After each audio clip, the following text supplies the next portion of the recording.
The rugged wilderness of Colorado's Shadow Creek Valley stretched endless and wild around Pine Ridge Ranch as 5 armed men approached through the early morning fog, their ATVs growling like predators on the hunt. They couldn't have known that. The weathered rancher tending to his cattle, Daniel "Silent Shadow" Blackwood, was once known as Iron Sight, the most decorated marksman in Navy SEAL history, with confirmed eliminations at distances that military experts still studied a decade. Later, their fatal miscalculation would cost them everything. Before we jump back in, tell us where you're tuning in from, and if this story touches you, make sure you're subscribed, because tomorrow I've saved something extra special for you. The crisp autumn morning painted Shadow Creek Valley in rich amber and gold as the notorious Reeves gang made their final preparations along the winding dirt road leading to Pine Ridge Ranch.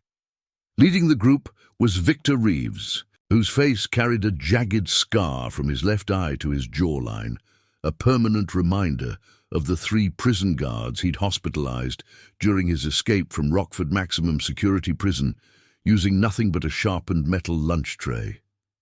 His younger brother, Ethan Reeves, rode beside him on a customized ATV, methodically checking a tactical sniper rifle that had already claimed 2 lives during their most recent string of ranch robberies across 3 states. The high-powered scope caught the early morning light as his fingers moved with practiced precision over the weapon. Behind them, their loyal crew maintained tight formation that reflected years of coordinated operation. Mason "Ghost" Winters, their reconnaissance expert whose 4 tours in Afghanistan had taught him to navigate any terrain undetected, constantly scanned the tree line through specialized military-grade binoculars. The massive bulk of Travis "Bulldozer" Jackson rumbled forward on a reinforced ATV that struggled under his 280-pound frame, while their newest recruit, the unpredictable Kevin "Switchblade" Lawson, brought up the rear, eager to prove his worth. To the gang's deadly reputation, Victor Reeves had chosen Pine Ridge Ranch carefully. The modest 200-acre property sat nestled in a remote corner of Shadow Creek Valley, its rich pastureland and small herd of prize cattle representing years of solitary work. Their surveillance suggested a simple operation, one aging rancher living alone, with only occasional supply deliveries and twice-monthly visits from a local veterinarian. The property's isolation made it perfect for their particular brand of violence. As they passed the weathered wooden sign marking the ranch's boundary, Victor noticed the owner in the cattle pen, a lean man in his early 50s, methodically checking his herd. Daniel Blackwood moved with the careful precision of someone who'd spent a lifetime around livestock, his reading glasses perched on his nose as he examined a calf's leg. His rifle, an old Winchester, leaned against the fence post out of reach, a mistake no experienced rancher should make in such a dangerous country. "Looks like our winning ticket," Ethan sneered, loud enough to carry across the still morning air. "Probably doesn't even know which end of that rifle to point." The gang's laughter echoed off the surrounding hills, but Victor remained silent, studying the scene with the instinct that had kept him alive through countless robberies and violent confrontations. What the Reeves gang couldn't see was how Blackwood's weathered hands, now gentle with the young calf, had once steadied a Barrett M82A1 through 72 hours of waiting for a crucial extraction mission in Fallujah. They didn't notice how his eyes, behind those wire-rimmed glasses, tracked their every movement with the same precision that had once earned him the nickname Iron Sight, the marksman other SEALs spoke of with reverence. Inside the small ranch house, Dr. Melissa Turner watched the scene unfold through the kitchen window, her hand instinctively reaching for the satellite phone Blackwood had insisted she keep nearby. As the local veterinarian, she knew pieces of Blackwood's past that he'd shared during long evenings treating sick livestock, had seen the precision shooting trophies hidden away in his study, though he'd made her promise never to speak of them. The Reeves gang parked their ATVs near the barn, the engines falling silent as they dismounted in practiced unison. They didn't notice how Blackwood's hand had stilled on the calf's flank, didn't see the slight shift in his posture that would have told any combat veteran that a predator was preparing to strike. They remained ignorant of the fact that for the first time in 8 years, the legendary marksman felt the familiar tension of an approaching storm. Young Jimmy Parker watched from the shelter of the feed storage shed where he'd been stacking hay bales, his heart racing with recognition. As Blackwood's part-time ranch hand, he'd discovered more about his employer than most, had witnessed the older man practicing at dawn, making shots that seemed to defy physics. His father, retired Sheriff Robert Parker, had warned him never to mention the time he'd seen Blackwood put 8 rounds through the same hole at 600 yards, shooting from positions that made Olympic marksmen look like amateurs. As the barn door swung shut behind Victor and Ethan Reeves, Blackwood carefully removed his glasses, folding them with deliberate precision. His movements, though unhurried, carried an underlying grace that seemed at odds with his rancher's appearance. He nodded slightly to Dr. Turner through the window, a silent signal developed over months of careful preparation. Melissa understood. It was time to quietly withdraw to the reinforced basement Blackwood had insisted on building, claiming it was just for storing veterinary supplies and emergency equipment. The autumn wind whispered through the pines, carrying the scent of snow from the distant mountains. In the cattle pen, Daniel's silent shadow, Blackwood, felt the familiar clarity settling over him, the same focused calm that had once made him a legend among Navy SEAL snipers. The Reeves gang had chosen his ranch as their next target, but they had no idea they were walking into the kill zone of a man who had turned precision shooting into an art form. Their mistake would prove to be their last. The notorious Reeves brothers hadn't always been predators. Their descent into violence began in the rundown neighborhoods of East St. Louis, where their father's death in a factory accident left them with nothing but bitter memories and a burning desire for revenge against a system they believed had failed them. Victor Reeves, the eldest, learned his first lessons about power in the concrete confines of Rockford maximum security, where survival meant becoming the very thing society feared most. The scar that ran from his left eye to his jaw told a story that had become almost mythical in criminal circles. During the bloodiest prison riot in Rockford's history, Victor had found himself cornered in Block D, with 3 guards who had been particularly brutal during his first year of incarceration. Armed with nothing but a sharpened cafeteria tray, he emerged alive while his attackers required extensive hospitalization. The incident earned him not just the scar, but a reputation that would become the foundation of his criminal enterprise. Ethan Reeves, younger by 3 years, possessed a different kind of darkness. Where Victor learned violence in prison, Ethan discovered his talent for cold precision in the seemingly innocent world of competitive shooting.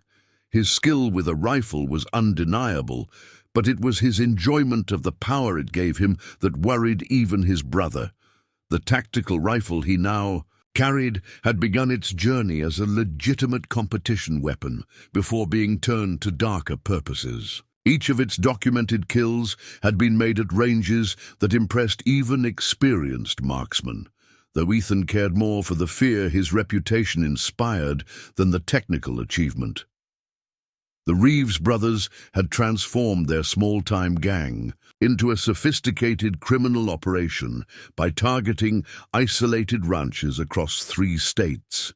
Their methodology was as precise as it was brutal. Mason Winters, their scout, would spend weeks studying potential targets, using the skills he'd learned in Afghanistan to analyze security weaknesses and escape routes.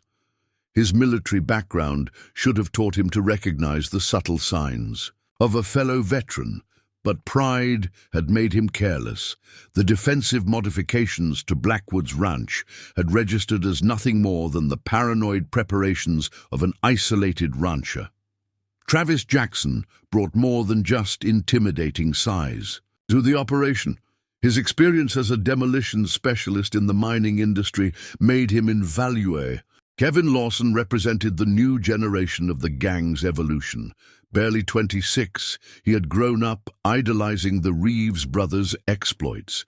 His youth made him reckless, his eagerness to prove himself making him more dangerous than his seasoned counterparts. He had yet to learn that enthusiasm without wisdom was a fatal combination in their line of work. The customized tactical knives he carried on each hip had already taken one life in their most recent raid, and he was eager to prove his value. Again, what separated the Reeves gang from common criminals was their understanding of psychological warfare.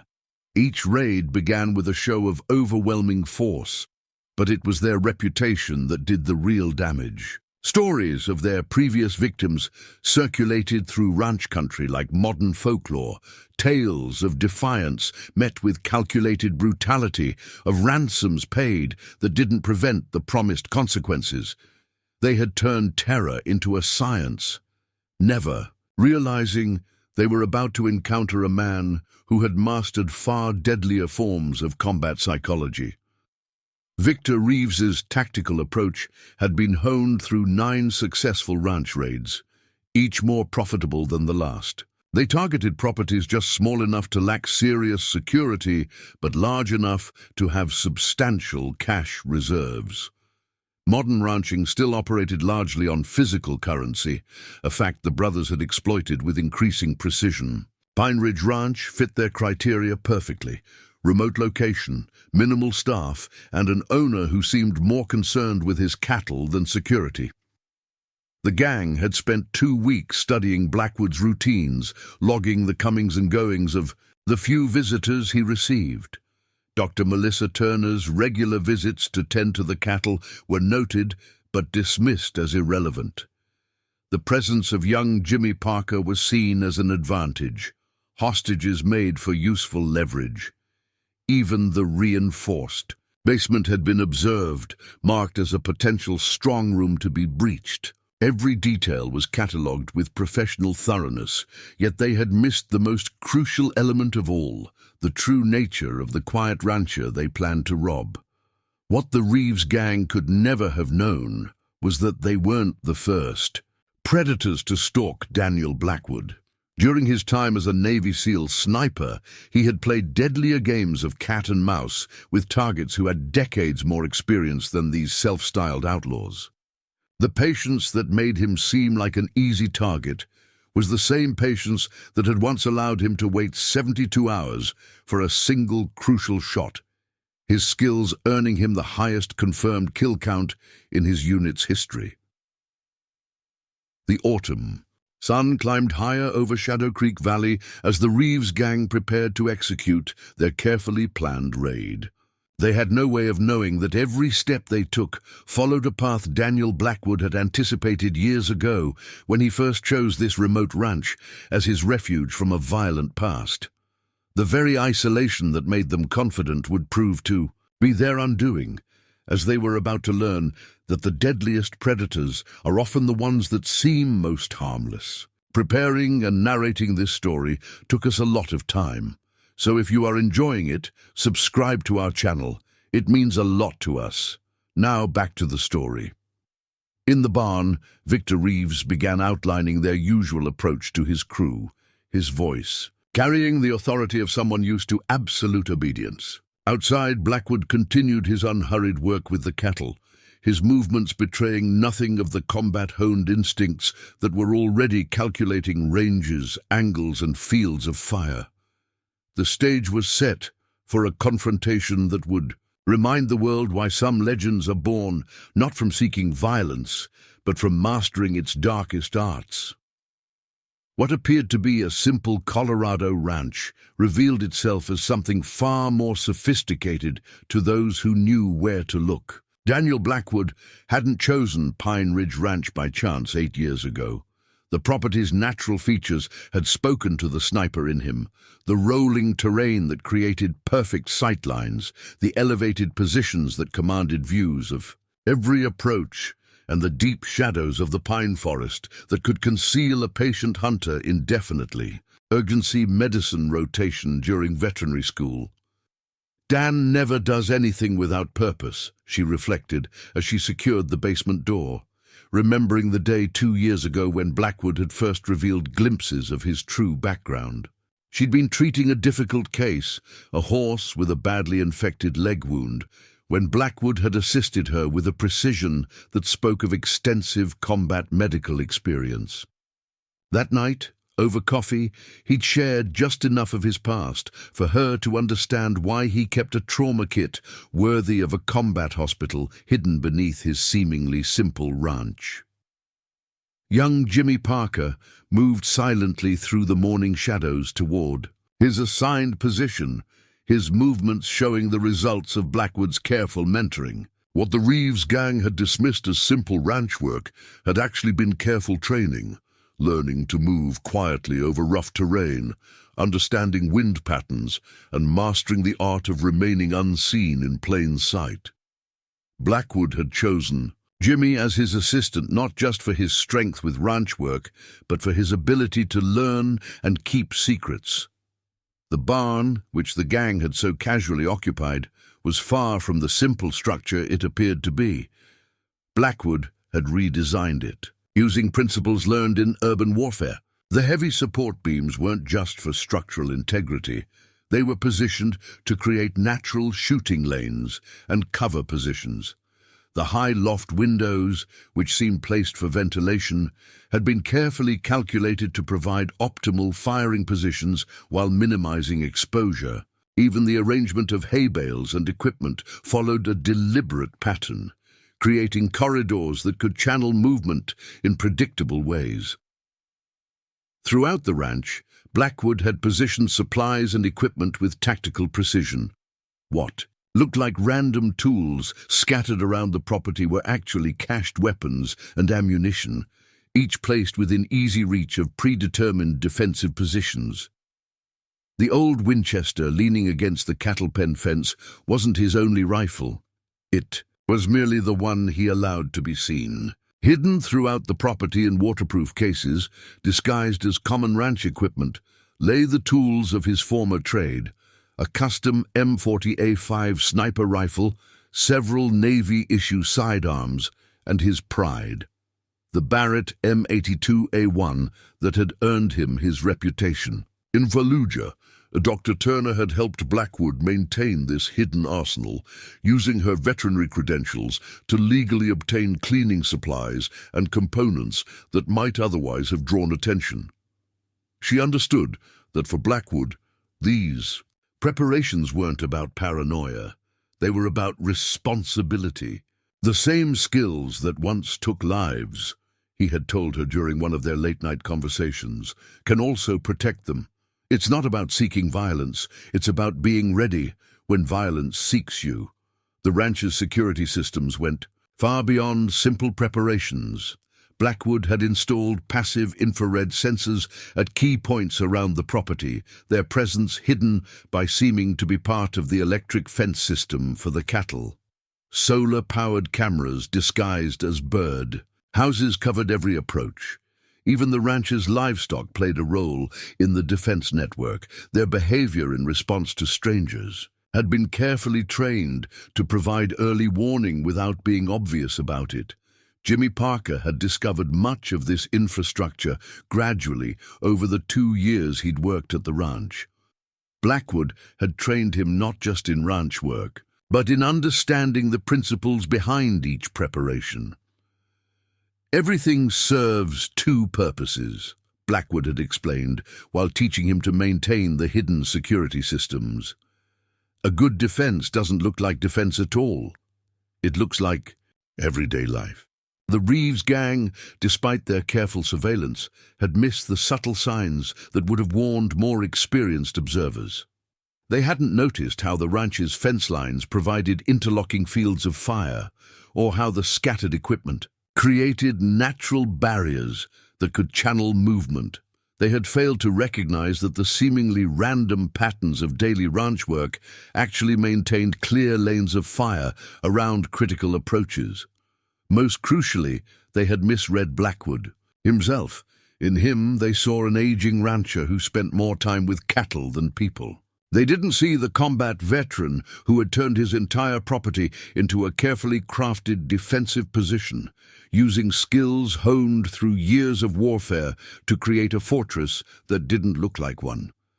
His apparent isolation wasn't a weakness. It was a tactical advantage. His gentle manner with animals wasn't softness. It was the same patience that had once allowed him to wait motionless for days to take a crucial shot. As the morning sun climbed higher, Blackwood continued his seemingly casual work with the cattle, each movement carefully positioning him to maintain awareness of the barn where the Reeves gang plotted. 8 years of peace hadn't dulled his instincts. They had merely given him time to perfect his preparations. The trap was set, though it looked nothing like a trap to those about to spring it on themselves. In the coming hours, the Reeves gang would learn why some of the deadliest predators in nature appear to be the most harmless, right up until the moment they strike.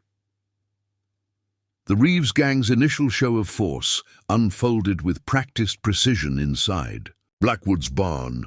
Victor Reeves took center stage, his scarred face twisted in a predatory smile as he outlined their demands to his crew.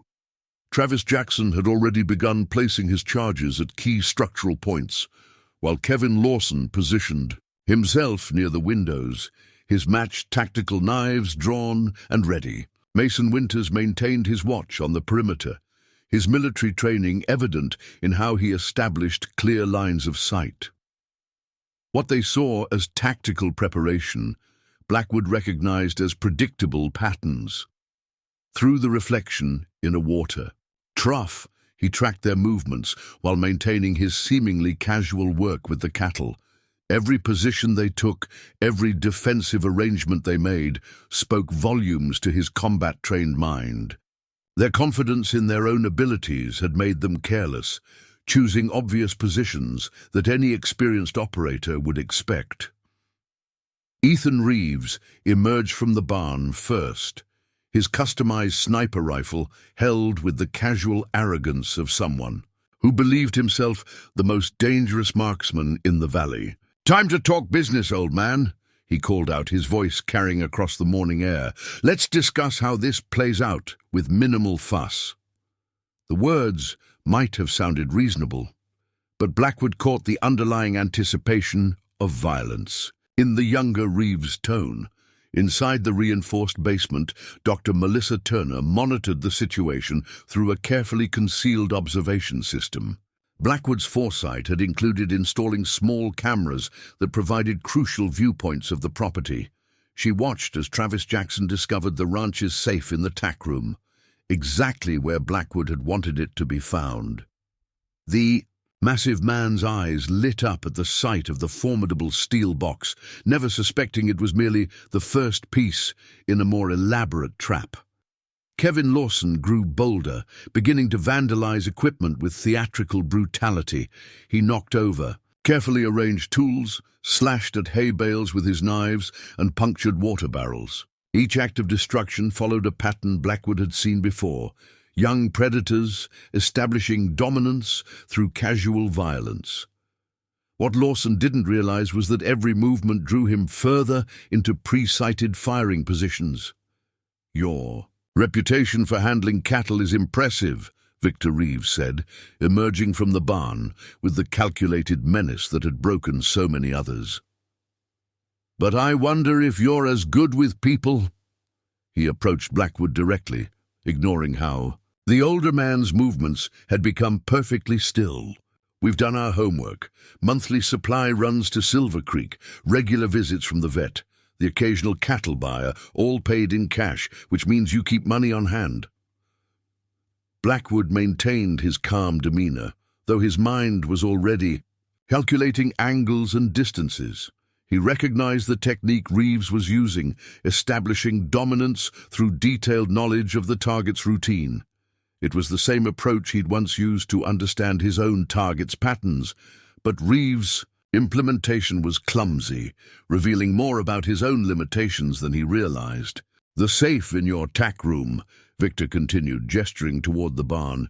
"Our friend Travis is working on it now. Save us all some time and give us the combination."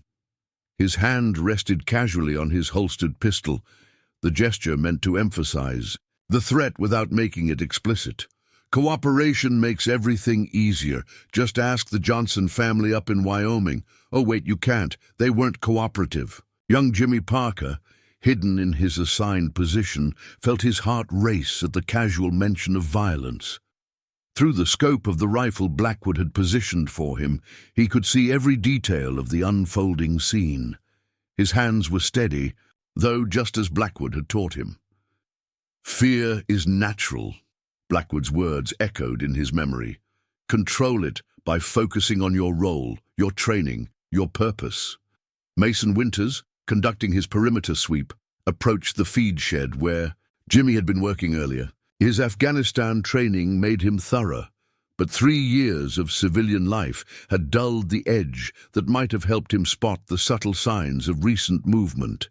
He passed within 8 feet of Jimmy's position without detecting the young man's presence, proving that Blackwood's lessons in concealment had taken root. The morning wind shifted slightly, carrying with it the scent of pine and sage. Blackwood noted the change automatically, his mind adjusting shooting calculations, even as he maintained his appearance of concerned compliance.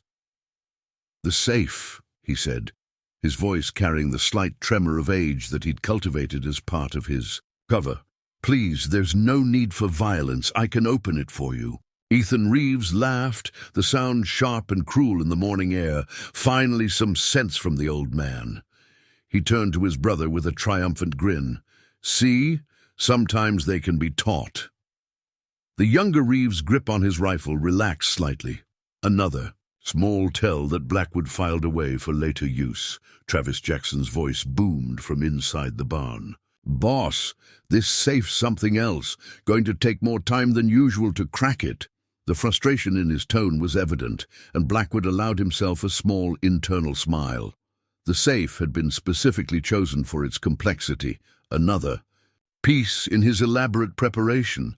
Victor Reeves' face darkened at the news. "Looks like we're going to be here a while, old man." He gestured to Kevin Lawson. "Search the house. Find anything that might speed up our friend's cooperation." The young man moved with predatory eagerness, unaware he was walking into carefully prepared fields of fire. What happened next would remind everyone present why some of the deadliest ambush predators in nature appear completely harmless right up until the moment they strike. The Reeves gang had chosen their target believing they were the most dangerous things in the valley. They were about to learn just how wrong that assumption had been. As Kevin Lawson disappeared into his house, Daniel Blackwood's mind drifted momentarily to another time, another place, where the stakes had been equally high. But the terrain far different. The streets of Fallujah had taught him lessons that would soon prove invaluable. In that urban maze of broken buildings and hidden threats, he had learned that patience was more lethal than aggression, and preparation more decisive than raw skill. A memory that surfaced now was particularly relevant, a 3-day operation that had earned him the nickname Iron Sight. His target had been a high-ranking insurgent commander who had grown overconfident in his own security measures. Blackwood had waited motionless for 72 hours, enduring heat, thirst, and exhaustion for the perfect shot. That same patience now kept his hands steady as he watched the Reeves gang make the same mistake his previous targets had made, believing that power meant invulnerability. Dr. Melissa Turner, monitoring the situation from the reinforced basement, remembered the night. Blackwood had first shared details of that mission. It had been during a difficult carving, when complications had forced them to work through the darkness.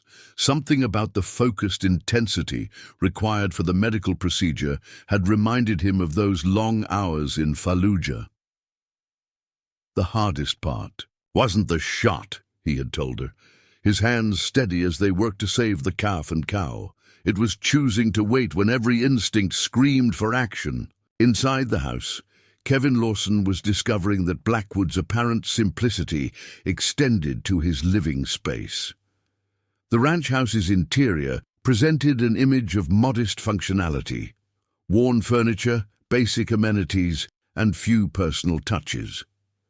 What Lawson failed to notice was how every piece of furniture had been positioned to create natural barriers and shooting lanes, how every window offered carefully calculated fields of fire to covered positions outside. Victor Reeves's voice cut through Blackwood's memories. "Travis says your safe is military grade. Interesting choice for a simple rancher." His tone carried an edge of growing suspicion, almost like you were expecting trouble. The scarred man studied Blackwood's face, looking for any reaction that might confirm his emerging doubts. Blackwood allowed a slight tremor to enter his voice as he responded, maintaining his carefully crafted persona. "Found it at a surplus auction. The salesman said it was reliable." The lie came easily, crafted from 8 years of maintaining his cover. The safe was indeed military grade. He'd chosen it specifically because he knew how Travis Jackson would approach it, how long it would take to breach. In his hidden position, Jimmy Parker remembered the day he'd helped Blackwood install that safe. The older man had been precise in his instructions about its placement, about the exact angles of approach available to anyone attempting to crack it. At the time, Jimmy had assumed it was just the thoroughness of an experienced rancher. Now, watching the drama unfold, he understood it had been the planning of a combat veteran preparing his battlefield. Ethan Reeves grew increasingly agitated as his brother's suspicion became more evident. His rifle moved with nervous energy, betraying his growing unease.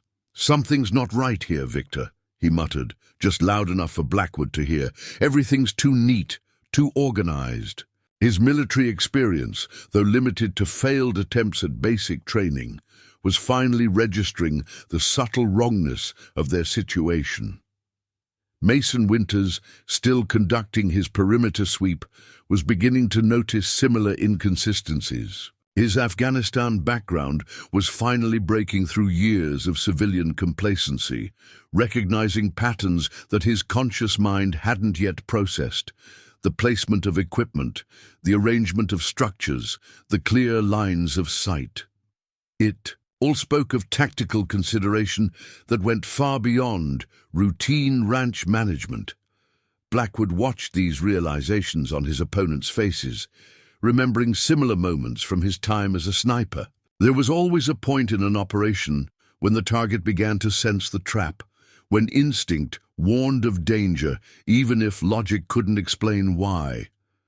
In Fallujah, he had learned to recognize these moments, to use them to his advantage. Uncertainty made people predictable. Fear made them careless. From the house came the sound of breaking glass, Kevin Lawson taking out his frustration on Blackwood's modest possessions. The noise made Victor Reeves wince slightly, his control over the situation, showing its first cracks. Professional criminals didn't make unnecessary noise, didn't draw attention without purpose. The younger members of his crew were departing from the careful protocol that had made their previous raids successful. Travis Jackson's voice carried from the barn again, tinged with growing frustration. "This safe's got tricks I ain't seen before. Boss, might need to use the heavy stuff." The admission carried more significance than the gang realized. Blackwood had chosen that specific model, knowing it would resist conventional methods, forcing them to consider more explosive alternatives. Each minute they spent focusing on the safe was another minute for his plans to mature. Dr. Turner watched through the basement's monitoring system as the tactical situation continued to develop. She understood now why Blackwood had spent so many hours teaching her to read body language, to recognize the signs of mounting tension in both humans and animals. The Reeves gang crew was showing the same stress indicators she'd learned to watch for in horses before they spooked. The subtle shifts in posture, the nervous energy, the heightened awareness of their surroundings. The morning sun had climbed higher, burning away the last traces of dawn mist. Blackwood felt the familiar clarity of combat awareness settling over him, the same focused state that had once allowed him to execute impossible shots under extreme conditions. The Reeves gang had unwittingly initiated a confrontation that would remind the world why some of the most effective predators in nature were the ones that appeared most docile until the moment they struck. In the distance, a hawk circled lazily. On the thermal currents rising from the valley floor, Blackwood tracked its movement automatically, noting wind direction and speed, adding these calculations to his mental preparation. Soon, very soon, the Reeves gang would learn the same lesson his targets in Fallujah had learned, that the deadliest person in any confrontation wasn't always the most obviously dangerous. The community surrounding Pine Ridge Ranch had always understood more about Daniel Blackwood than they let on. Sheriff Robert Parker, watching the situation unfold through his binoculars from a concealed position 2 miles away, remembered the day Blackwood had first arrived in Shadow Creek Valley. The former SEAL's background check had revealed enough to make the veteran law enforcement officer recognize a fellow warrior seeking peace, though the deepest parts of Blackwood's military record remained classified. In his hidden observation, Host Parker maintained radio silence, trusting in the plans they had developed over years of quiet preparation. His son Jimmy wasn't the only one Blackwood had trained. The sheriff and several trusted deputies had spent countless hours learning from the former sniper, turning the entire valley into an interlocking network of observation posts and response positions. Today, those preparations would prove their worth. Dr. Turner's role went far beyond that of a simple veterinarian. Her regular visits to Pine Ridge Ranch had created a perfect cover for coordinating with the broader community. Local ranchers, hunters, and even the high school's shooting team had all played parts in Blackwood's careful preparations. Though none knew the full scope of his planning, they simply understood that the quiet rancher who helped train their children in marksmanship and gun safety was someone worth protecting. Inside the house, Kevin Lawson's destructive search had revealed nothing of value. The family photos on the walls showed Blackwood with various community members at local rodeos, county fairs, and charity events. What the young criminal failed to recognize was how these images mapped out a network of relationships, each person in those photos representing another strand in the web of support Blackwood had carefully woven around his new home. Victor Reeves. Growing unease manifested in his increasingly aggressive posture. "Your reputation with cattle brings people from all over the state," he said, his voice carrying forced casualness. "Must be profitable work." What he didn't know was that Blackwood's expertise with livestock was more than just a cover. It was a deliberate choice that allowed him to build relationships throughout the region while maintaining his low profile. In the reinforced basement, Dr. Turner accessed a secure communication system Blackwood had installed years ago. The equipment, disguised as standard veterinary monitoring gear, allowed her to maintain contact with key members of their support network. She watched through the monitoring system as Eleanor Mitchell, owner of the local feed store, quietly coordinated the evacuation of outlying farms. The elderly woman had been one of the first to recognize Blackwood's true nature, having seen similar qualities in her late husband, a Vietnam-era Army Ranger. Travis Jackson's frustrated voice carried, "You're from the barn again. This whole setup feels wrong, boss. Everything's too perfect, too planned." The demolition expert's instincts were finally registering what his conscious mind had missed. The subtle signs of military-grade preparation hidden beneath the ranch's rustic exterior. His experience with explosives had taught him to recognize patterns, and everything about Pine Ridge Ranch followed a pattern he was only now beginning to understand.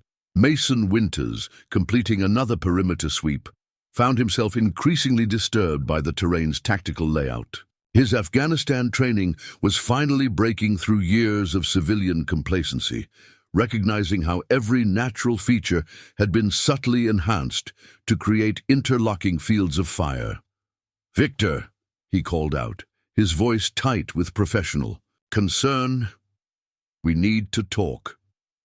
Ethan Reeves's agitation had reached a critical point. His rifle moved between potential threats with increasing speed, revealing the growing fear beneath his aggressive exterior. "The whole valley feels wrong," he muttered. To his brother, "like we're being watched." His instincts weren't wrong. Concealed throughout the surrounding hills, members of the local hunting club maintained silent observation posts, each positioned according to Blackwood's careful instructions over years of casual shooting lessons. Blackwood allowed himself a moment of quiet pride in his community as he watched the Reeves gang's confidence continue to erode. The relationships he'd built weren't just cover. They were the foundation of a new kind of defensive network, one built on trust and mutual protection rather than violence and fear. Each person played their part, from Jimmy Parker learning the art of concealment to Eleanor Mitchell coordinating community response, all without drawing attention to their preparations. The morning sun cast shorter shadows now, approaching the position Blackwood had designated as the optimal time for action. In the distance, the scheduled supply run from Silver Creek would be turning back, warned off by Eleanor's quiet network of communications. The weekly mail delivery would bypass the valley entirely, following contingency plans established through years of careful relationship building with local service providers. Sheriff Parker watched as his deputies took up their predetermined positions, each movement calculated to remain invisible to the gang's increasingly nervous surveillance. The law enforcement response Blackwood had helped him design wasn't about overwhelming force. It was about careful coordination and precise application of pressure. Sometimes, Blackwood had told him during one of their planning sessions, the most effective response is the one your opponent never sees coming. Dr. Turner monitored the increasing signs of stress in the Reeves gang's body language, applying the observational skills Blackwood had taught her. The gang's professional facade was cracking, revealing the uncertainty beneath. They had expected to find an isolated rancher, vulnerable and alone. Instead, they had stumbled into the territory of a man who had spent years building not just defenses, but relationships, turning an entire community into an invisible support network. The autumn wind carried the scent of pine and sage across Shadow Creek Valley as Blackwood's plans continued to unfold. The Reeves gang had chosen their target, believing they were the predators in this scenario. They were about to learn that true strength wasn't found in violence and intimidation, but in the quiet bonds of community and the patient preparation of those who understood that the most effective defense was the one that remained invisible until the moment it was needed. The first significant shift in the morning's deadly chess game came when Travis Jackson discovered the hidden compartment behind Blackwood's gun safe. The demolitions expert had been methodically working his way through the tack room's seemingly simple layout when his experienced hands detected an inconsistency in the wall paneling. His triumphant call brought Victor Reeves rushing into the barn, expecting to find their prize. Instead, what they discovered sent the first real chill of uncertainty through the gang's leadership. The compartment contained a meticulously maintained Barrett M82A1 sniper rifle. The weapon's sleek profile was unmistakable to anyone with military experience. Mason Winters, examining the precision instrument with growing apprehension, recognized modifications that went far beyond civilian specifications. The custom scope mounting system, the reinforced bipod attachment, and the wear patterns on the grip all spoke of extensive combat use. Most telling was the small brass plate affixed to the stock, bearing the inscription Nav Spec War Team 3, Operation Iraqi Freedom. Ethan Reeves's voice carried an edge of panic as he connected the pieces. Nav Spec War, that's Navy SEALs. His eyes darted to the window where Blackwood could still be seen calmly tending to his cattle. The iron sight operations were part of that campaign.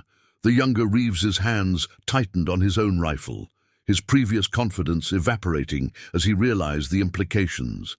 They weren't dealing with a simple rancher. They were in the kill zone of one of the most legendary Navy SEAL snipers in modern combat history. In the reinforced basement, Dr. Turner watched through the monitoring system as the Reeves gang's carefully planned operation began to unravel. The discovery of Blackwood's military background was only the first thread being pulled. Throughout the ranch, careful observation would reveal other signs, the precision-machined parts in the workshop that matched specialized shooting equipment, the reloading setup that spoke of someone who understood ballistics at an expert level, the topographical maps of the valley marked with precise distance calculations.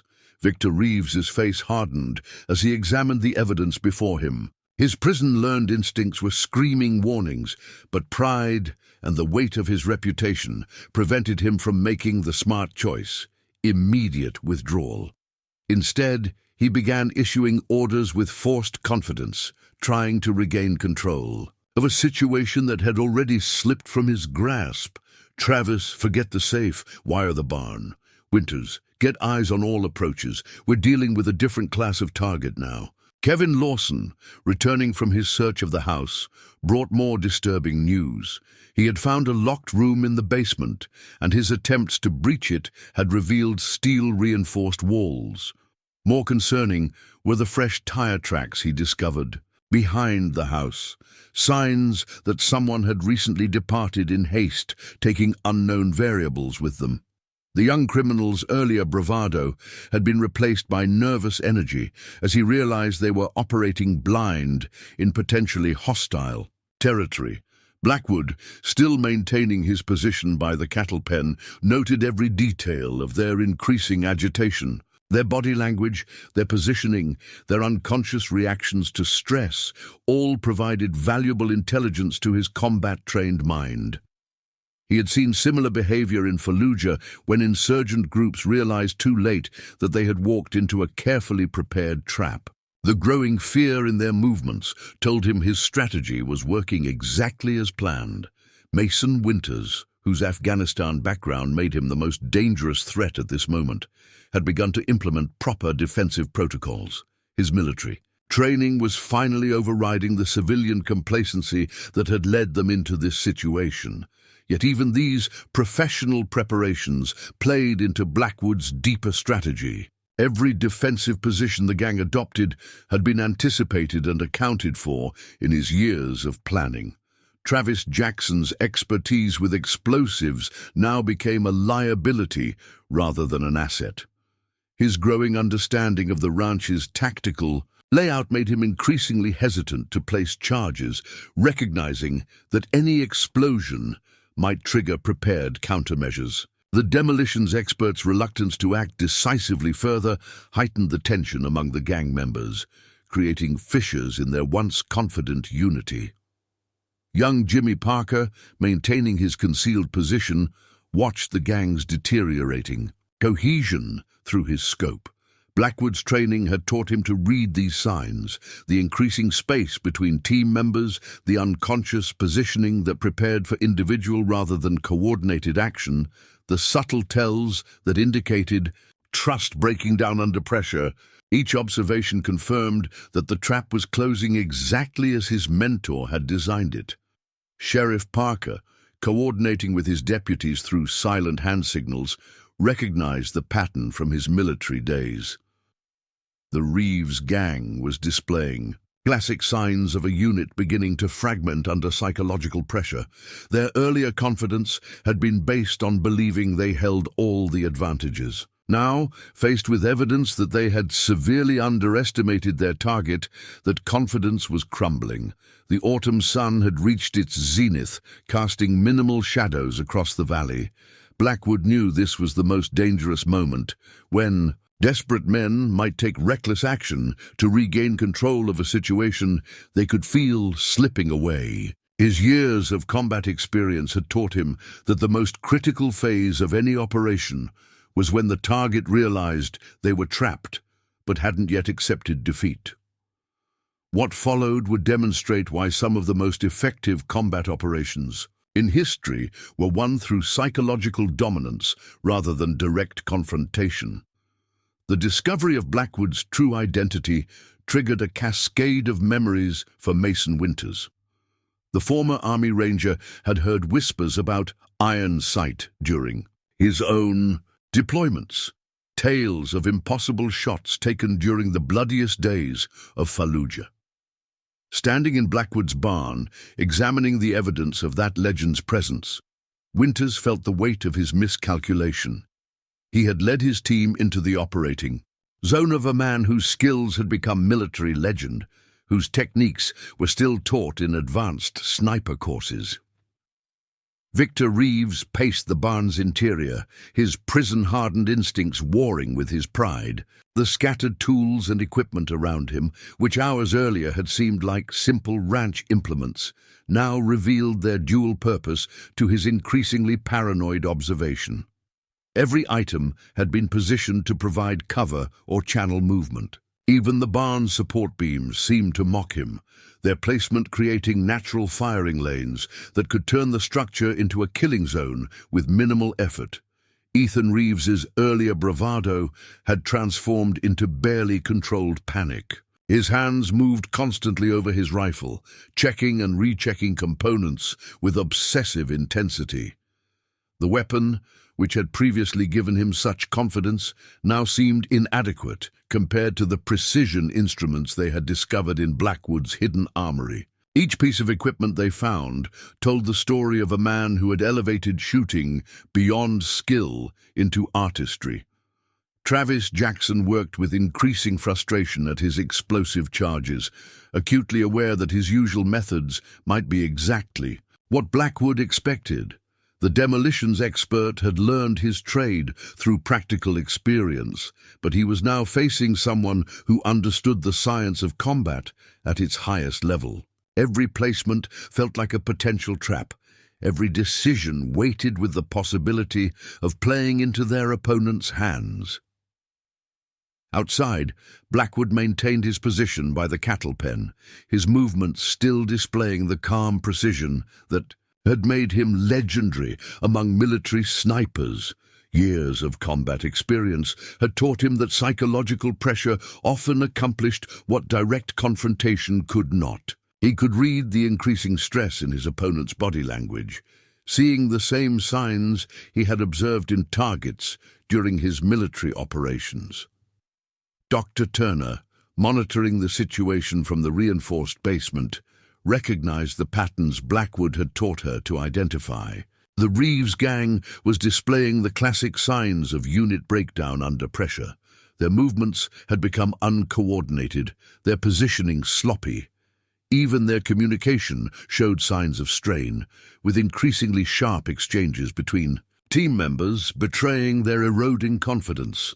Young Jimmy Parker maintained his concealed position with a discipline that would have made his mentor proud. Through his scope, he observed details that spoke volumes about the gang's deteriorating cohesion.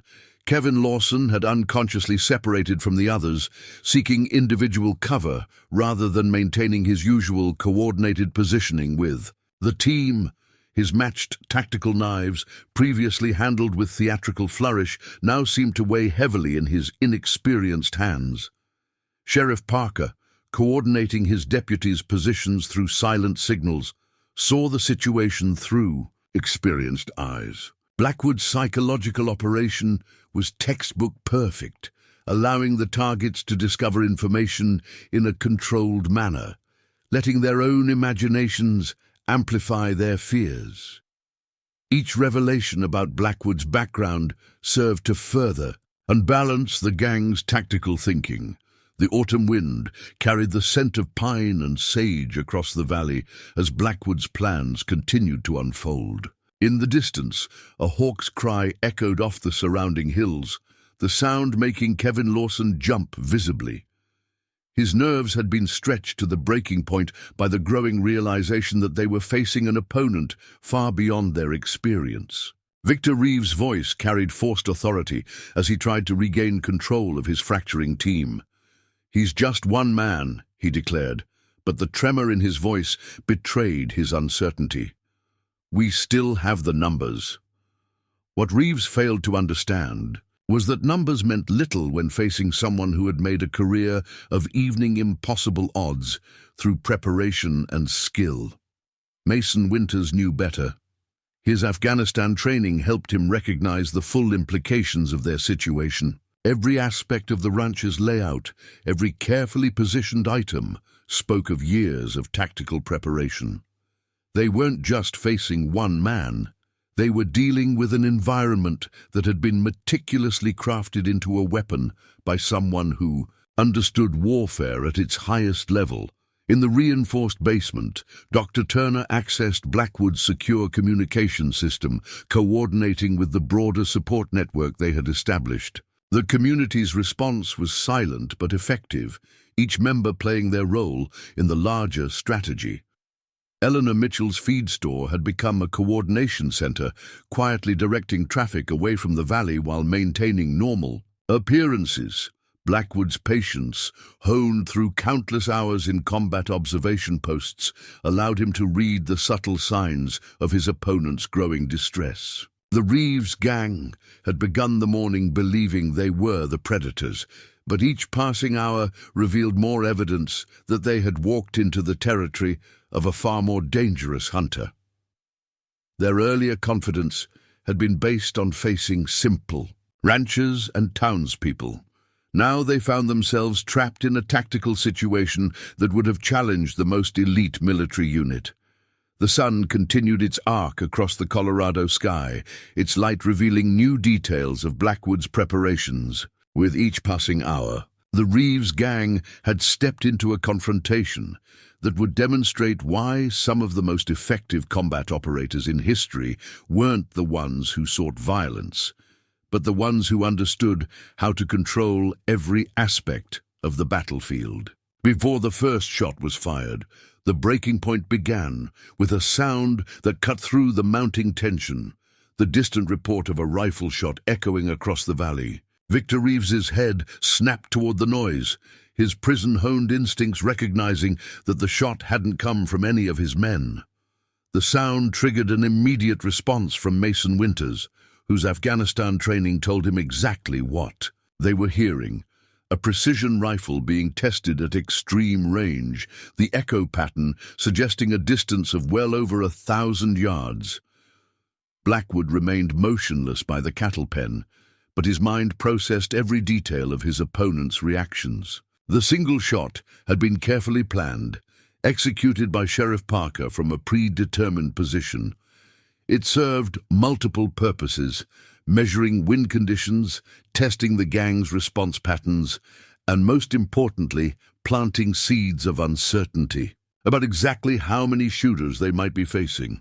In the barn, Travis Jackson's movements became increasingly erratic as he tried to position his explosive charges. The demolitions expert had discovered that key structural points, which would normally be ideal for placing his devices, had been subtly reinforced in ways that suggested intimate knowledge of blast patterns and structural weaknesses.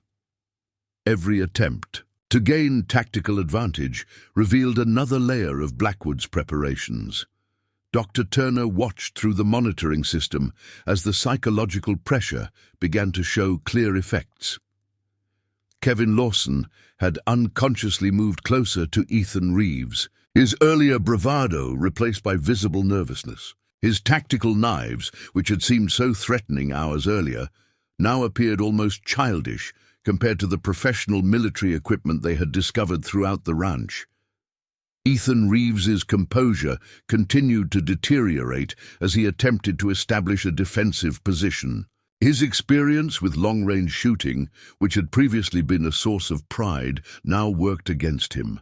He understood just enough about precision marksmanship to recognize the tactical disadvantages of their position.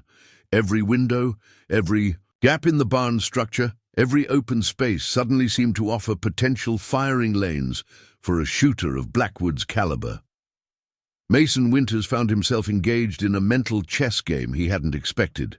His Afghanistan background helped him recognize the sophisticated nature of Blackwood's preparation, but this knowledge only heightened his concern.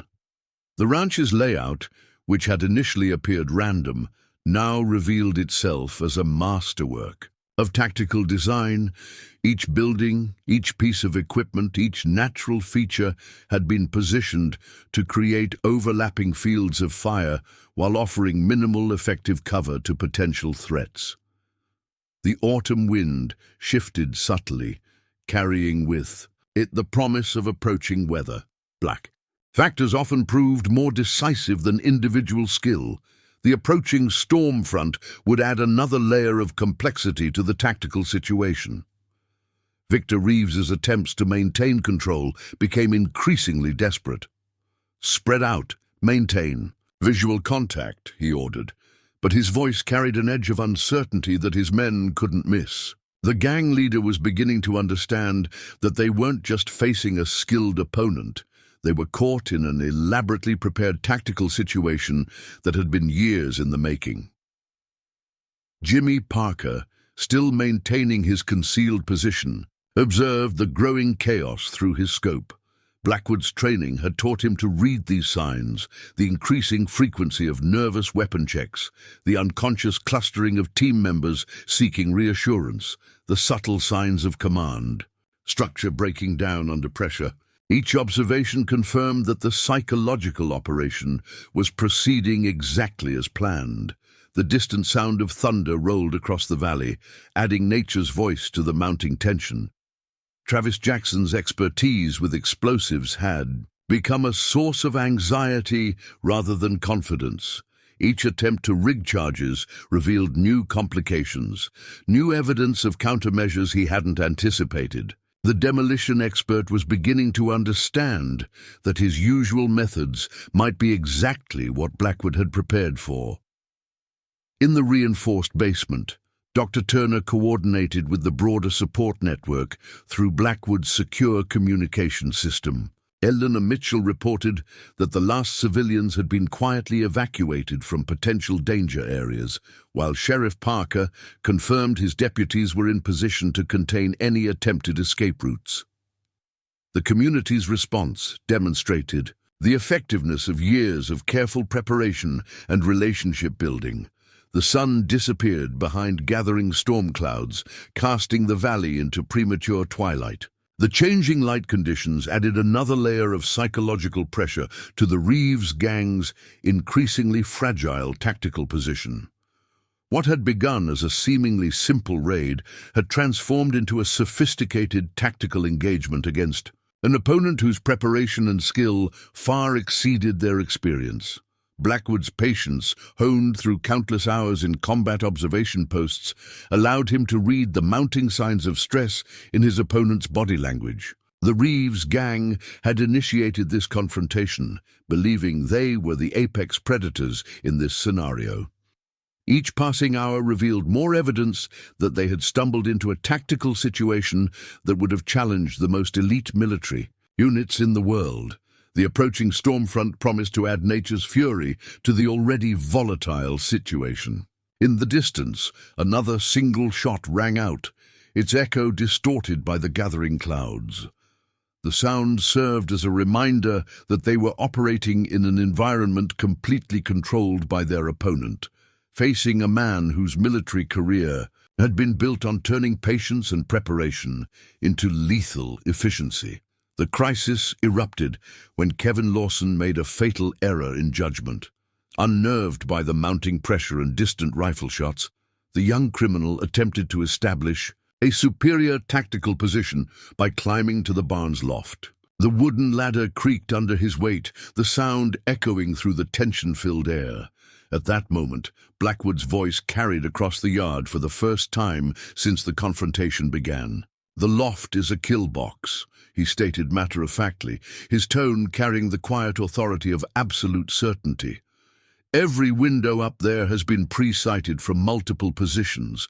The range cards are still in my desk drawer if you'd like. To verify the calculations, the clinical precision of his words had more impact than any threat could have achieved.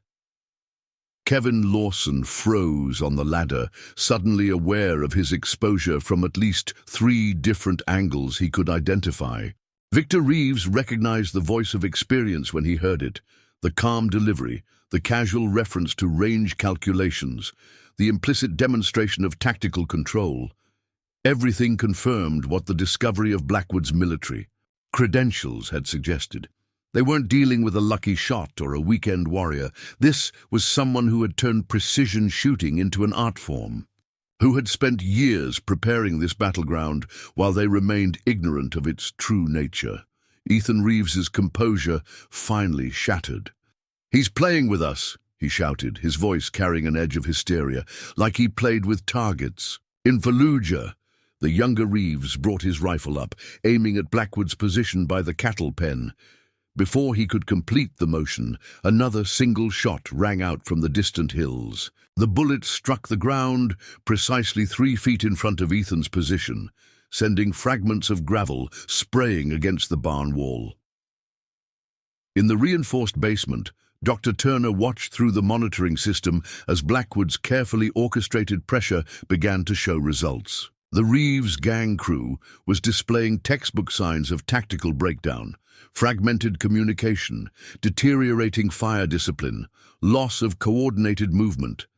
Each symptom confirmed that the psychological operation was achieving its intended effect. Mason Winters, whose Afghanistan background had initially made him the most dangerous member of the crew, now became a liability to his team. His training allowed him to recognize the full implications of their situation, to understand just how completely they had been outmaneuvered. "This whole valley is a prepared position," he announced, his professional assessment cutting through the remaining bravado. "Every angle, every approach, every fallback position, he's had years to get it perfect." Travis Jackson's expertise with explosives became another source of mounting pressure. His careful examination of the barn structure had revealed subtle modifications that spoke of intimate knowledge of blast dynamics. "The charges won't work," he reported, his voice tight with professional frustration. "Every critical point's been reinforced. Setting them off might just make things worse." The demolition expert's admission confirmed what Blackwood's earlier words had implied. They were operating in an environment that had been systematically hardened against their usual tactics. The gathering storm added nature's fury to the psychological pressure. Wind gusts carried the scent of approaching rain, changing the ballistic calculations for any potential shooting. Blackwood remained motionless by the cattle pen, but his mind processed every environmental shift, every tactical adjustment required by the changing conditions. His years of combat experience had taught him that weather often proved as decisive as skill in determining battlefield outcomes. Young Jimmy Parker maintained his position, observing through his scope as the Reeves gang struggled to adapt to their rapidly deteriorating situation. The tactical dynamics had shifted completely, with the hunters now feeling hunted. Through his earpiece, the soft voice of Sheriff Parker provided continuous updates on the positioning of deputies throughout the surrounding terrain. The law enforcement response had been quietly mobilizing for the past hour, each officer moving into predetermined positions that Blackwood had mapped out years before.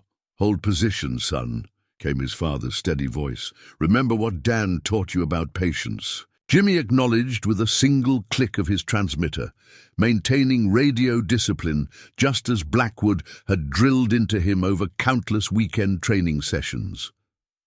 What had seemed like casual shooting lessons and hunting trips now revealed their true purpose, preparation for exactly this kind of situation.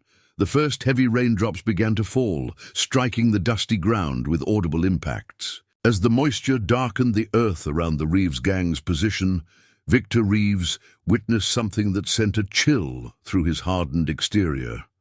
Previously invisible lines began to emerge in the soil around the barn, the rain tracing patterns that only someone with military engineering experience would recognize. These carefully graded drainage channels served a dual purpose.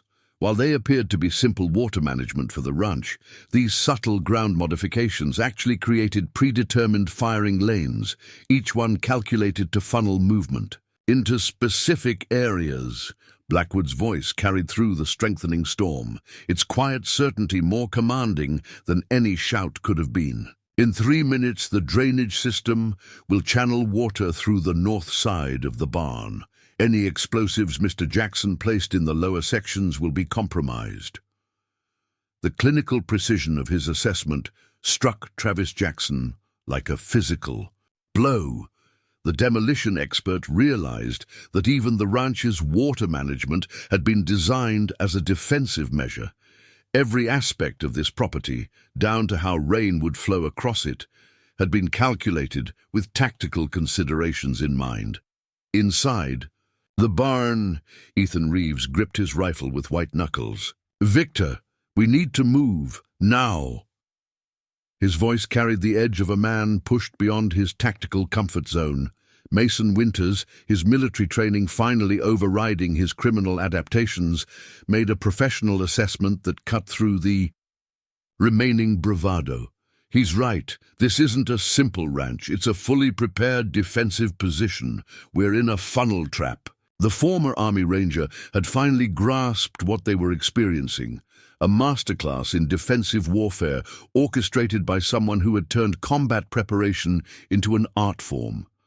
The passive infrastructure of Pine Ridge Ranch was revealed as an integrated tactical system, with each element designed to restrict movement, channel approaches, and create overlapping fields of fire. In the reinforced basement, Dr. Turner monitored the unfolding situation through Blackwood's surveillance system. The ranch's cameras, disguised as ordinary security measures, revealed the full scope of the gang's deteriorating position. Kevin Lawson had completely abandoned any pretense of tactical positioning, his young face showing the strain of realizing they were hopelessly outmatched.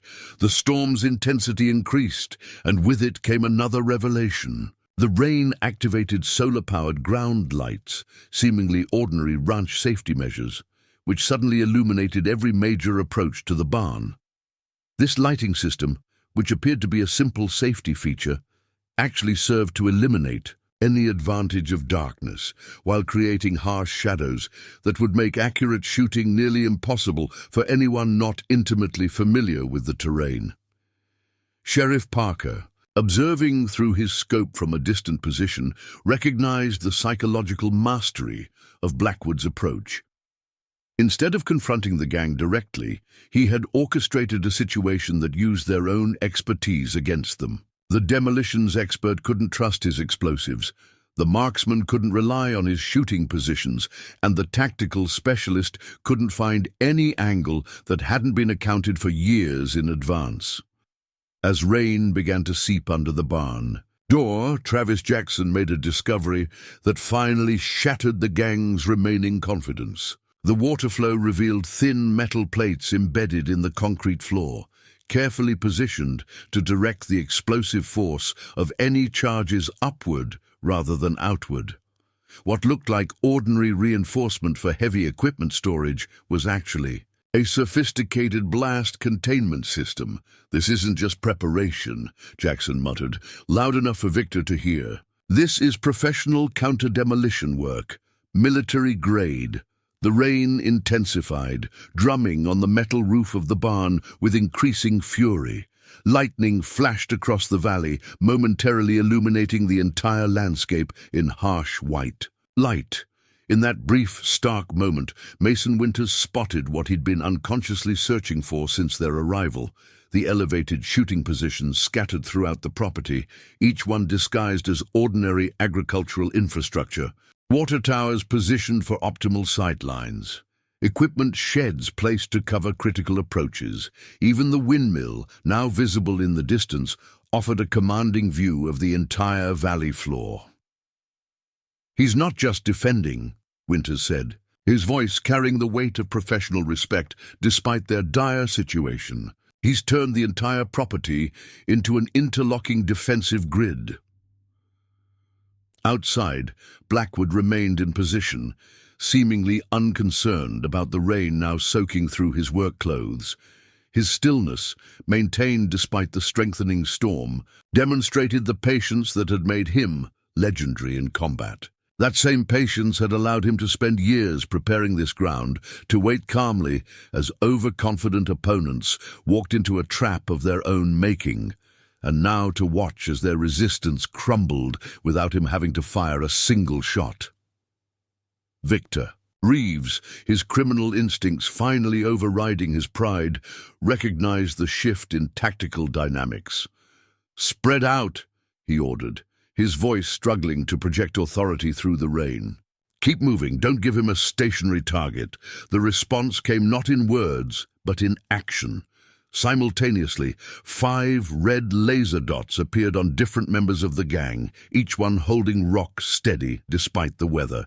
The message was clear. Blackwood wasn't working alone, and every member of the crew was under precise observation.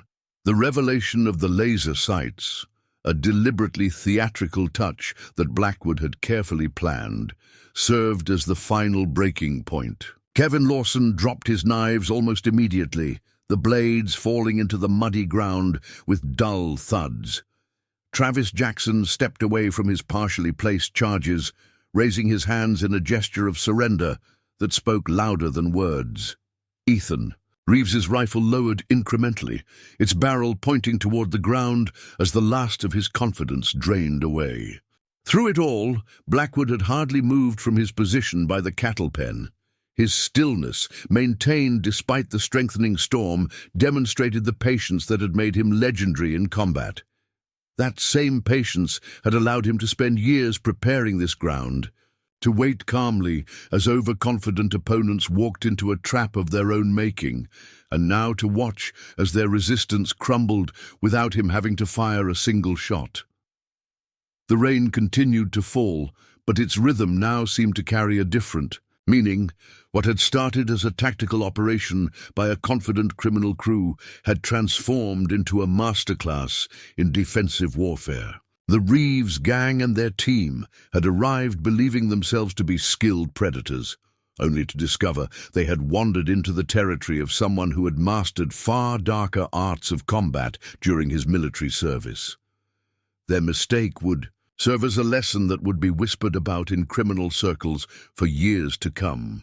A reminder that the most dangerous opponents are often the ones who appear most harmless until it's too late. The surrender of the Reeves gang unfolded with the same precise orchestration that had characterized every aspect of Blackwood's strategy. Through the strengthening storm, his voice carried instructions that left no room for misinterpretation. "Mr. Winters," he addressed the former ranger directly, "you understand tactical procedure. Have your people remove tactical vests and weapon belts, place them in the center of the yard, then move to the south wall of the barn." Mason Winters recognized the professional courtesy in Blackwood's words, the acknowledgement of his military background. More importantly, he understood that the instructions weren't just about disarmament. They were positioning the crew exactly where Blackwood wanted them, in a location he had undoubtedly prepared for just such a situation. "Do what he says," Winters ordered, his voice carrying the weight of someone who knew when a tactical situation was completely lost. Dr. Turner watched through the monitoring system as the gang members complied. Kevin Lawson moved first, his earlier bravado replaced by an almost robotic compliance. Travis Jackson followed, the demolitions expert's movements showing the careful precision of someone who understood the lethal consequences of any sudden actions. Ethan Reeves hesitated until another laser sight appeared on his chest, the unwavering red dot providing all the persuasion necessary. Sheriff Parker coordinated with his deputies through silent hand signals, their positions remaining concealed, but ready. The law enforcement response had been part of Blackwood's preparation from the beginning, integrated into his defensive strategy with the same thoroughness he had applied to every other aspect. Each deputy knew their role, understood the importance of maintaining pressure without escalating the situation. Victor Reeves, watching his crews surrender, finally grasped the full magnitude of their failure. They had walked into an operation prepared by someone who had made a career of orchestrating precisely this kind of tactical superiority. Every move they had made, every decision they had taken, had been anticipated and accounted for years in advance. The rain continued to fall, emphasizing their exposure while revealing more evidence of Blackwood's preparation. Blackwood's voice cut through the storm again, addressing Travis Jackson. "The charges you placed, there's one against the north support beam that concerns me." The specificity of his knowledge made the demolition expert freeze. "The rain will reach it in approximately 2 minutes. Would you prefer to disarm it yourself, or should I have someone else handle it?" The professional courtesy in the question carried an implicit threat. Blackwood knew exactly where every explosive had been placed and had planned for their removal. Jimmy Parker maintained his position, observing through his scope as Jackson carefully approached his partially set charges. The young man had learned more about tactical operations in the past few hours than in all his previous training.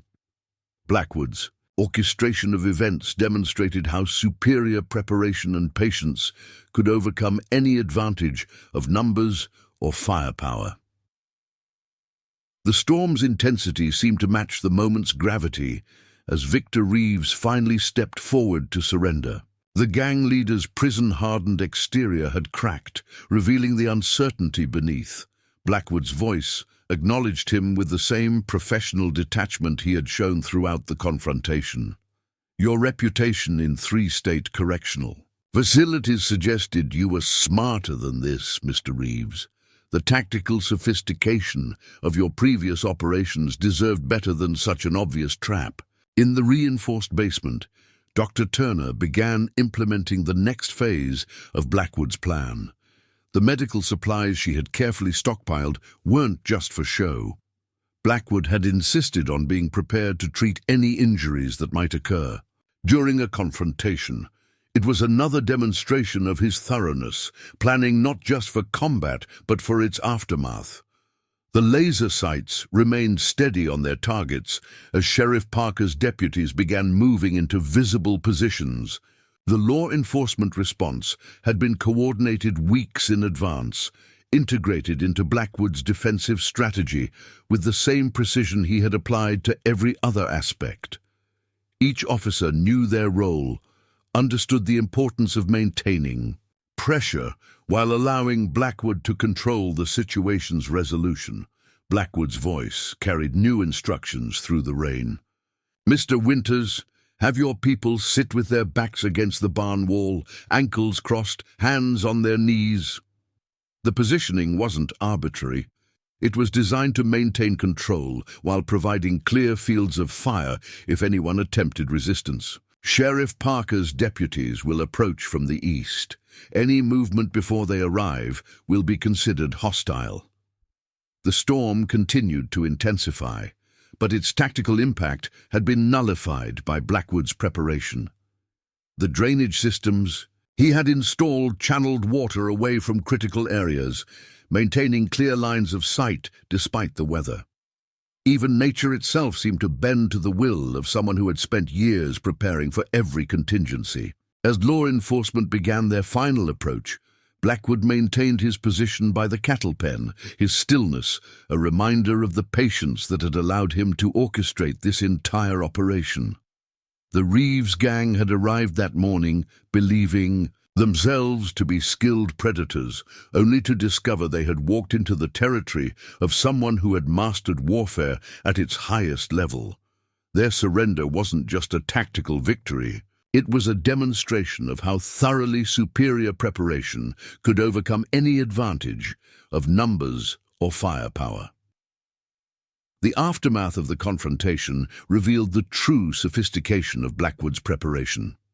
As Sheriff Parker's deputies secured the Reeves gang and their crew, evidence of the rancher's tactical mastery became increasingly apparent. The rain had exposed hidden defensive positions throughout the property, each one carefully designed to appear as natural features of the landscape. What seemed like ordinary drainage ditches showed themselves to be carefully crafted firing positions, offering perfect angles while providing complete cover. Dr. Turner emerged from the reinforced basement to find Blackwood maintaining his characteristic calm as he supervised the securing of Travis Jackson's explosive devices. The veterinarians. Medical expertise proved unnecessary. Blackwood's strategy had achieved its objective without a single shot being fired. The precision of his psychological operation had accomplished what violence could not, breaking the will of experienced criminals without risking unnecessary casualties. Victor Reeves, now in custody, watched with a prison veteran's understanding as Blackwood's true capabilities became clear. The ranch's defenses, which had seemed almost mythical during the confrontation, proved to be even more sophisticated than they had imagined. Every aspect of the property had been modified for defensive purposes, yet none of these modifications were obvious until you knew exactly what to look for. The gang leader realized they hadn't just been outgunned, they had been completely outthought from the moment they chose this target. Mason Winters, his Afghanistan background allowing him to appreciate the tactical brilliance he had witnessed, found himself providing a professional assessment to the deputies processing his arrest. "In all my military experience," he stated, his voice carrying genuine admiration, "I never saw anything this comprehensive. He didn't just prepare the ground, he turned the entire valley into a tactical operation that could be run by one person." The former ranger understood that they had witnessed something that would be studied in military circles for years to come. Young Jimmy Parker emerged from his concealed position, the training Blackwood had provided proving its worth. The ranch hand's ability to maintain discipline throughout the confrontation demonstrated how thoroughly Blackwood had prepared not just his property, but also the people he trusted. Sheriff Parker greeted his son with evident pride, understanding that the young man had played a crucial role in an operation that would become legendary in law enforcement circles. Kevin Lawson, his youthful bravado completely shattered, sat in the back of a deputy's vehicle.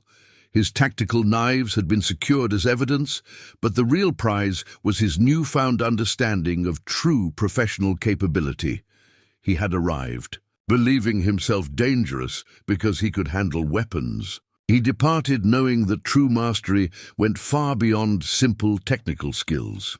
Travis Jackson's expertise with explosives had given him a unique perspective on Blackwood's preparations. As deputies carefully documented and disabled his, partially, and placed charges, the demolitions expert found himself explaining to law enforcement how thoroughly he had been countered. "Every place I considered for a charge," he detailed, had been subtly reinforced or modified to channel the blast effect away from critical structures. It wasn't just about stopping us, it was about controlling exactly how we would fail. Dr. Turner's role in the operation revealed itself to be more crucial than even the deputies had initially realized. Her regular visits to the ranch had provided perfect cover for establishing and maintaining the sophisticated communication network that had helped coordinate the community's response. The veterinary supplies in the reinforced basement included not just medical equipment, but also spare parts for the surveillance and communication system that had proven so crucial to the operation's success. Blackwood finally moved from his position by the cattle pen, his movements showing no sign of the tension that had underlined the morning's events. His interaction with law enforcement demonstrated the same precise professionalism that had characterized his handling of the confrontation. Each piece of evidence was documented with military precision, each aspect of his defensive preparations explained in detail that would prove invaluable for future law enforcement training. The storm began to clear, sunlight breaking through the clouds to illuminate the scene. Sheriff Parker coordinated with state authorities, knowing that the day's Events would have implications far beyond their small valley. The Reeves gang had built their reputation on careful planning and professional execution, yet they had been systematically dismantled by someone who understood planning and execution on a completely different level. Eleanor Mitchell arrived with other community members who had played supporting roles in Blackwood's defensive network. Their presence revealed another layer of his preparation, the careful cultivation of relationships that had turned an entire community into an integrated defense system. Each person had known their role, understood their part in the larger strategy, yet none had ever drawn attention to their preparations.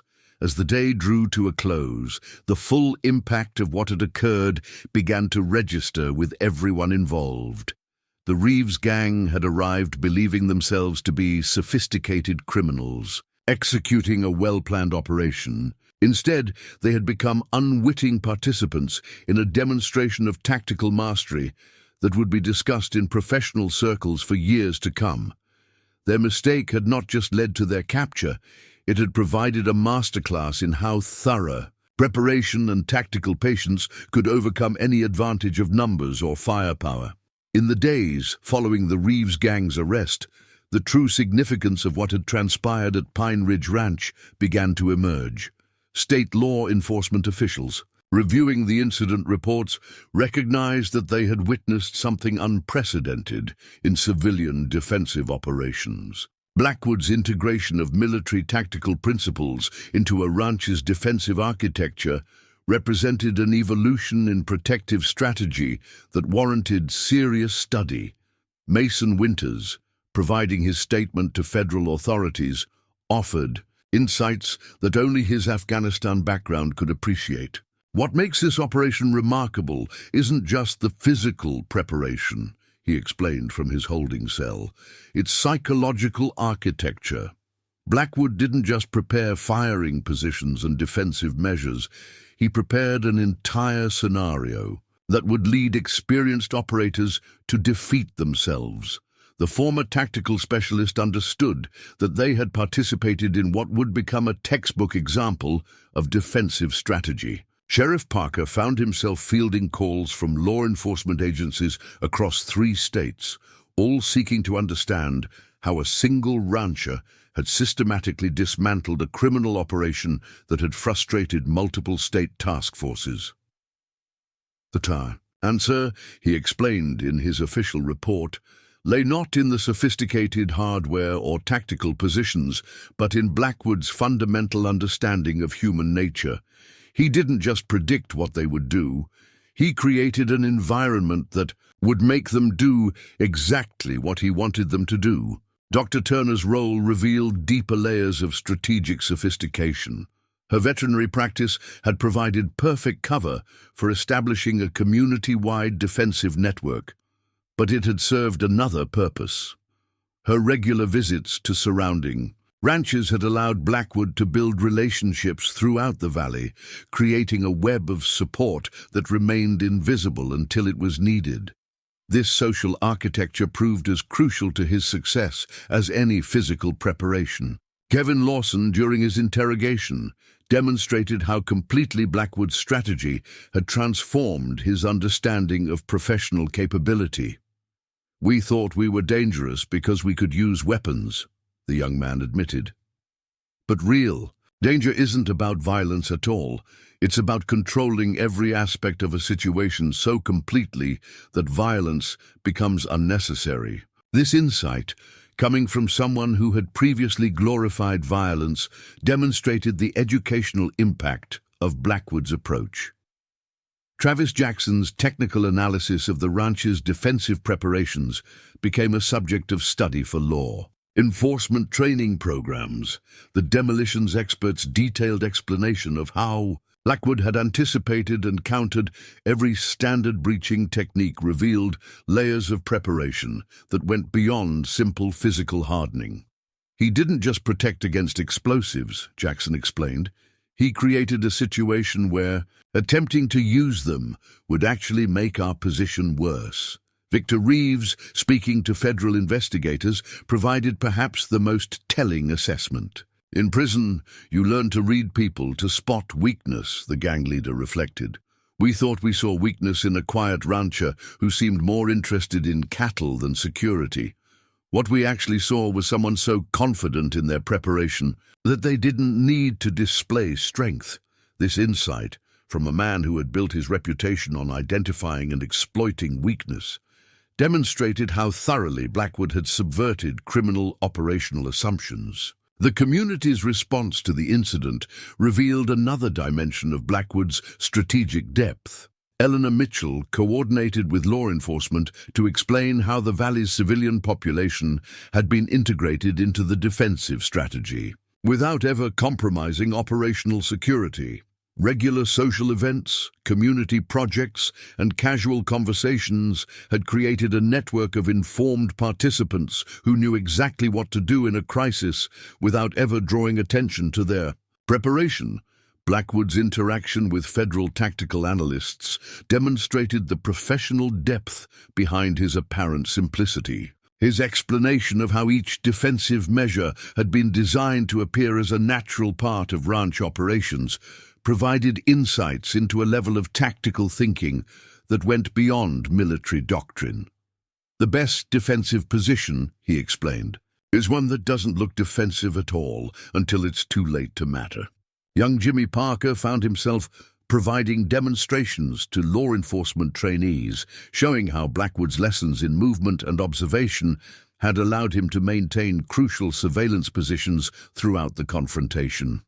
The ranch, and his ability to integrate completely into the background while maintaining tactical awareness demonstrated principles that went beyond standard military or law enforcement training. The technical analysis of Blackwood's communication systems revealed another layer of sophistication. What appeared to be standard ranch equipment concealed a network of surveillance and coordination capabilities that matched military-grade tactical operations centers. Yet, every component had been carefully selected and positioned to maintain the appearance of ordinary agricultural infrastructure. As law enforcement completed their documentation of the incident, a new understanding emerged about the nature of effective defense. Blackwood had demonstrated that true security didn't come from obvious displays of force or sophisticated equipment, but from the patient development of integrated systems that remained invisible until needed. His success in neutralizing a sophisticated criminal operation without firing a shot provided a model for defensive operations that would influence professional thinking for years to come. 6 months after the Reeves gang's attempted raid on Pine Ridge Ranch, the impact of that rain-soaked morning continued to resonate through professional circles across the country. Daniel Blackwood's defense of his property had evolved from a local incident into a case study examined by military strategists, law enforcement trainers, and security specialists. The quiet rancher, who had once been known as Iron Sight, had provided a masterclass in defensive operations that challenged conventional wisdom about tactical response. The federal task force investigating the Reeves gang's criminal enterprise discovered that Blackwood's influence extended far beyond that single confrontation. Analysis of the gang's previous operations revealed a pattern of sophisticated tactical planning that had made them nearly unstoppable until they encountered someone who understood planning at a fundamentally deeper level. The contrast between their approach and Blackwood's preparation became required reading at the FBI Academy's Tactical Training Division. Dr. Melissa Turner found her veterinary practice transformed by the incident's aftermath. While she continued her regular rounds, her expertise in integrating medical preparation into defensive planning brought invitations to consult with emergency response teams nationwide. The protocols she and Blackwood had developed for maintaining operational security while building community support networks proved invaluable for rural law enforcement agencies facing similar challenges. Sheriff Robert Parker implemented training programs based on Blackwood's defensive principles, focusing not on firepower or equipment, but on patient preparation and psychological understanding. The most important lesson, he explained to a conference of law enforcement leaders, isn't about tactical positions or equipment. It's about creating an environment where superior position and preparation make violence unnecessary. His son, Jimmy's first-hand experience became an integral part of the training, demonstrating how young deputies could learn to observe and report without compromising their cover. Mason Winters, serving his sentence in federal custody, found himself regularly consulted by tactical instructors seeking to understand the psychological impact of Blackwood's strategy. The former Army Ranger's analysis of how thoroughly they had been outmaneuvered provided insights that no outside observer could have offered. "We thought we were executing a sophisticated tactical operation," he wrote in a training document. "In reality, we were participating in a demonstration of how completely superior preparation can negate any tactical advantage." Kevin Lawson's transformation from arrogant young criminal to thoughtful student of tactical reality became a story shared in juvenile intervention programs. His testimony about how Blackwood's precise control of the situation had shattered his illusions about power and violence resonated with young people at risk of following similar paths. "We learned that true strength isn't about having the biggest weapons or being the toughest," the young man explained to a youth group. "It's about being so well prepared that you don't need to prove anything." Travis Jackson's technical analysis of Blackwood's defensive architecture continued to influence security planning across multiple industries. The demolitions expert's detailed explanation of how thoroughly his expertise had been neutralized provided invaluable insights for facility protection. Corporate security directors studied how Blackwood had transformed ordinary ranch infrastructure into an integrated defensive system without ever compromising its civilian appearance. Eleanor Mitchell's role in coordinating community support became a model for rural defense planning. Her demonstration of how normal social networks could be transformed into effective security systems without militarizing civilian life attracted attention from community leaders nationwide. The protocols she and Blackwood had developed for maintaining operational security while building community trust proved adaptable to various environments facing similar challenges. Blackwood himself remained characteristically modest about his achievement, but he understood the importance of sharing the knowledge he had accumulated. His careful documentation of how military tactical principles could be adapted to civilian defensive operations provided invaluable resources for those seeking to protect vulnerable communities. "The goal isn't to create fortresses," he explained to a group of security planners. "It's to develop environments where protection grows naturally from normal daily operations." Pine Ridge Ranch itself evolved into an unofficial training center, though it never lost its primary identity as a working cattle ranch. Law enforcement agencies and security specialists visited to study how Blackwood had integrated defensive measures into ordinary agricultural infrastructure. Each feature of the property demonstrated how tactical advantage could be achieved without sacrificing functional efficiency or drawing unwanted attention. The broader implications of Blackwood's success continued to influence professional thinking about defensive operations.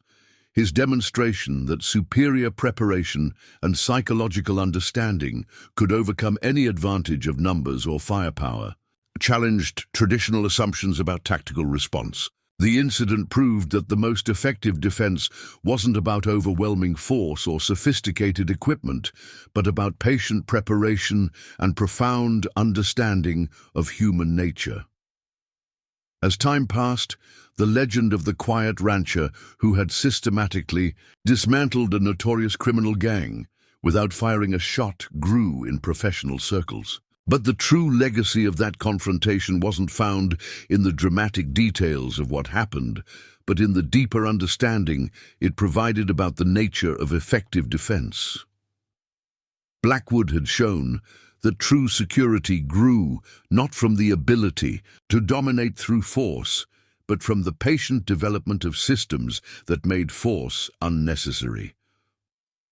1 year after the Reeves Gang incident, Daniel Blackwood's defense strategies began attracting attention from the highest levels of national security. The Department of Homeland Security's Rural Protection Division launched a comprehensive study of how a single rancher had created a defensive system so sophisticated it could neutralize experienced criminals without relying on overwhelming force or advanced technology. Senior military analysts from the Pentagon's Tactical Assessment Division arrived at Pine Ridge Ranch to examine how Blackwood had adapted military principles to civilian application. What impressed them most wasn't the sophisticated integration of defensive measures, but how thoroughly these measures had been concealed within normal ranch operations. Colonel James Mitchell, leading the assessment team, noted in his official report that Blackwood had achieved something unprecedented, a civilian facility with military-grade security that remained completely undetectable to casual observation. The FBI's Behavioral Analysis Unit found particular value in studying how Blackwood had engineered the psychological aspects of his defense. Dr. Elizabeth Winters, the unit's lead analyst, spent 3 weeks documenting how each element of the ranch's design had been carefully crafted to influence adversary behavior. What we're seeing here, she explained in her findings, is psychological warfare elevated to an art form. Every aspect of the property was designed not just to defend against threats, but to guide potential adversaries into making predictable decisions. Blackwood's integration of community support networks attracted attention from the Department of Defense's Civil Affairs Division. They recognized that his approach to building civilian cooperation without compromising operational security could have significant applications in conflict zones worldwide. The protocols he had developed for maintaining effective communication while preserving normal community life became required reading for civil affairs officers preparing for overseas deployment. Dr. Turner found herself consulting with the Centers for Disease Control's Emergency Response Division, helping them understand how medical preparation could be integrated into broader security frameworks without drawing attention. The system she and Blackwood had developed for disguising medical supplies and equipment as ordinary veterinary resources proved valuable for agencies planning for crisis response in vulnerable areas. The National Security Agency's Infrastructure Protection Department conducted a detailed analysis of how Blackwood had created secure communication networks using seemingly ordinary ranch equipment. Their findings led to new guidelines for protecting critical infrastructure in rural areas.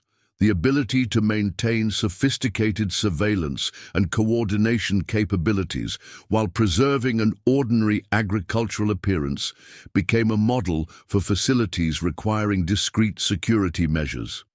Sheriff Parker received funding from the Department of Justice to develop training programs based on Blackwood's approach. The emphasis on patient preparation and psychological understanding over equipment and firepower represented a significant shift in law enforcement thinking about rural security. What Blackwood demonstrated, Parker explained to a congressional committee on rural law enforcement, was that effective security doesn't require militarizing civilian spaces. It requires understanding how to make existing civilian infrastructure work defensively. The academic community also took notice. The Naval Postgraduate School's Department of Defense Analysis began incorporating case studies of the Reeves Gang incident into their curriculum. Professor Robert Chen, head of Asymmetric Warfare Studies, noted that Blackwood's success challenged conventional wisdom about force requirements for effective defense. This case demonstrates that superior preparation and psychological understanding can completely negate traditional advantages of force size and equipment. Blackwood's documentation of his defensive principles became required reading at advanced military training facilities. The Navy SEAL Sniper School incorporated his insights about integrating defensive positions into civilian infrastructure into their advanced coursework.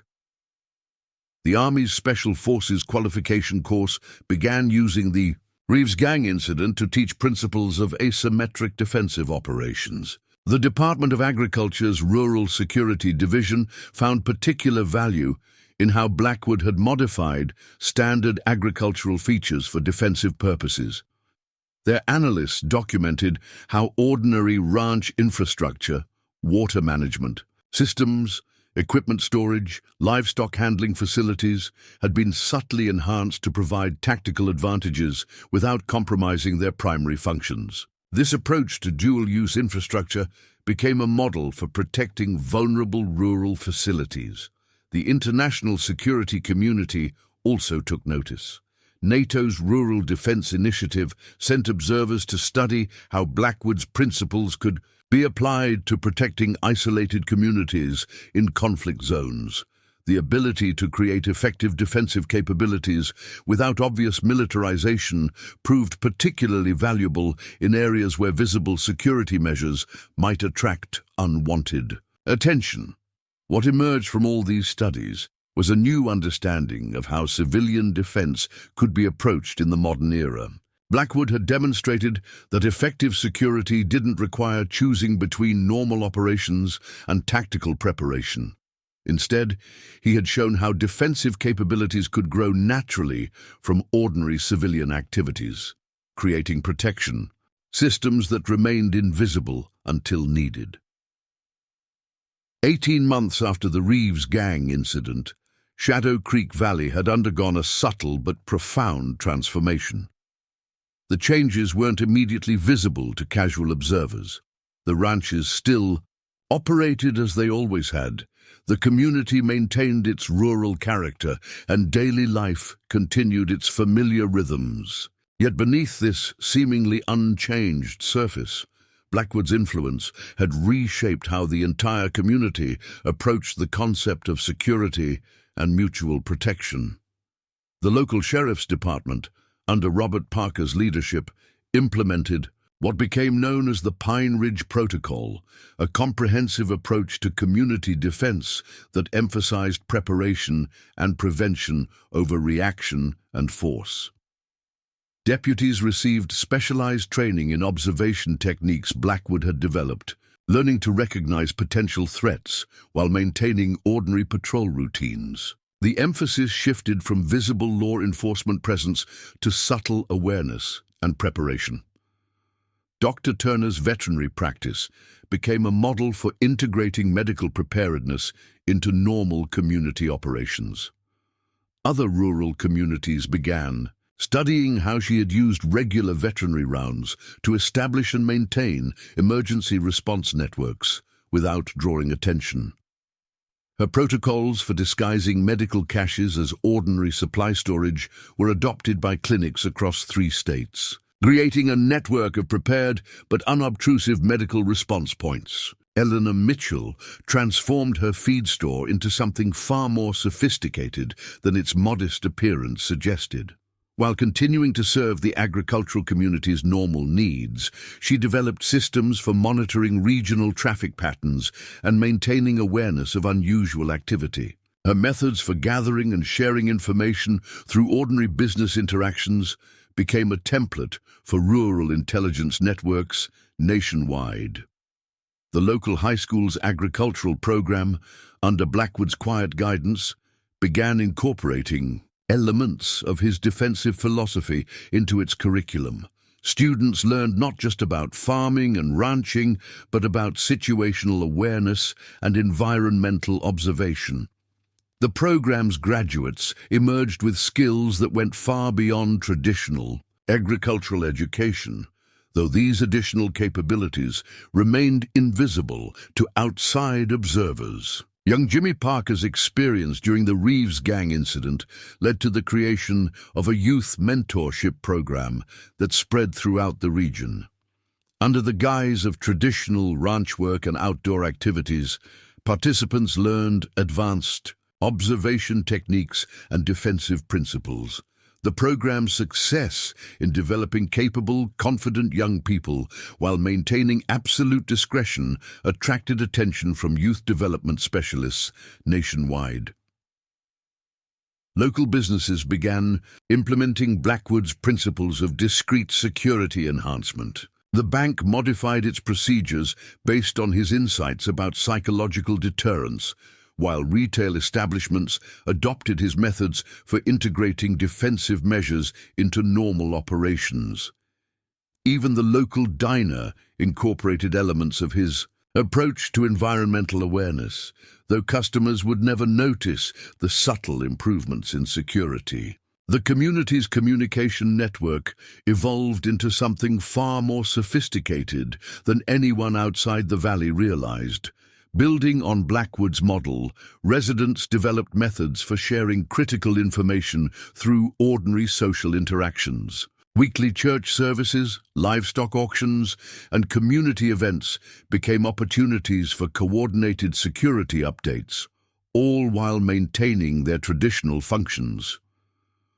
Ranchers throughout the valley began applying Blackwood's principles to their own properties. Water management systems doubled as defensive positions. Equipment storage incorporated observation posts, and livestock handling facilities included carefully planned escape routes. Yet to any outside observer, these modifications appeared to be nothing more than practical agricultural improvements. The local hunting club transformed into an informal but highly effective training ground for Blackwood's defensive concepts while maintaining its traditional role. The club integrated advanced marksmanship principles and tactical awareness into its regular activities. Members developed skills that went far beyond typical sporting purposes, though the true sophistication of their training remained invisible to casual observation. Dr. Turner's regular veterinary seminars evolved to include subtle elements of emergency response preparation. While officially focusing on animal care, these gatherings provided opportunities for medical professionals throughout the region to coordinate and prepare for potential crises. The network of prepared medical responders grew steadily, though their enhanced capabilities remained unobtrusive. Blackwood's influence extended to how the community approached everyday challenges. His emphasis on thorough preparation and patient observation began to influence everything from local business practices to school security measures. The valley's residents learned to approach problems with the same methodical thoroughness that had proven so effective during the Reeves Gang incident. The transformation wasn't just about security. It represented a fundamental shift in how the community understood its own capabilities. Residents discovered that effective defense didn't require sacrificing their way of life or turning their homes into obvious fortresses. Instead, they learned to enhance their security through careful preparation and coordination while maintaining their community's traditional character. Perhaps most significantly, the valley's children grew up understanding concepts of awareness and preparation that went far beyond typical rural education. Through programs like Jimmy Parker's mentorship initiative and the enhanced agricultural curriculum, young people developed capabilities that would serve them well throughout their lives, all while appearing to be nothing more than traditional rural skills. 5 years after the Reeves Gang incident, the ripple effects of Blackwood's defensive strategy continued to influence a new generation of security specialists worldwide. The quiet rancher's approach to integrated defense had evolved from a local success story into a fundamental shift in how security professionals approach the protection of vulnerable communities.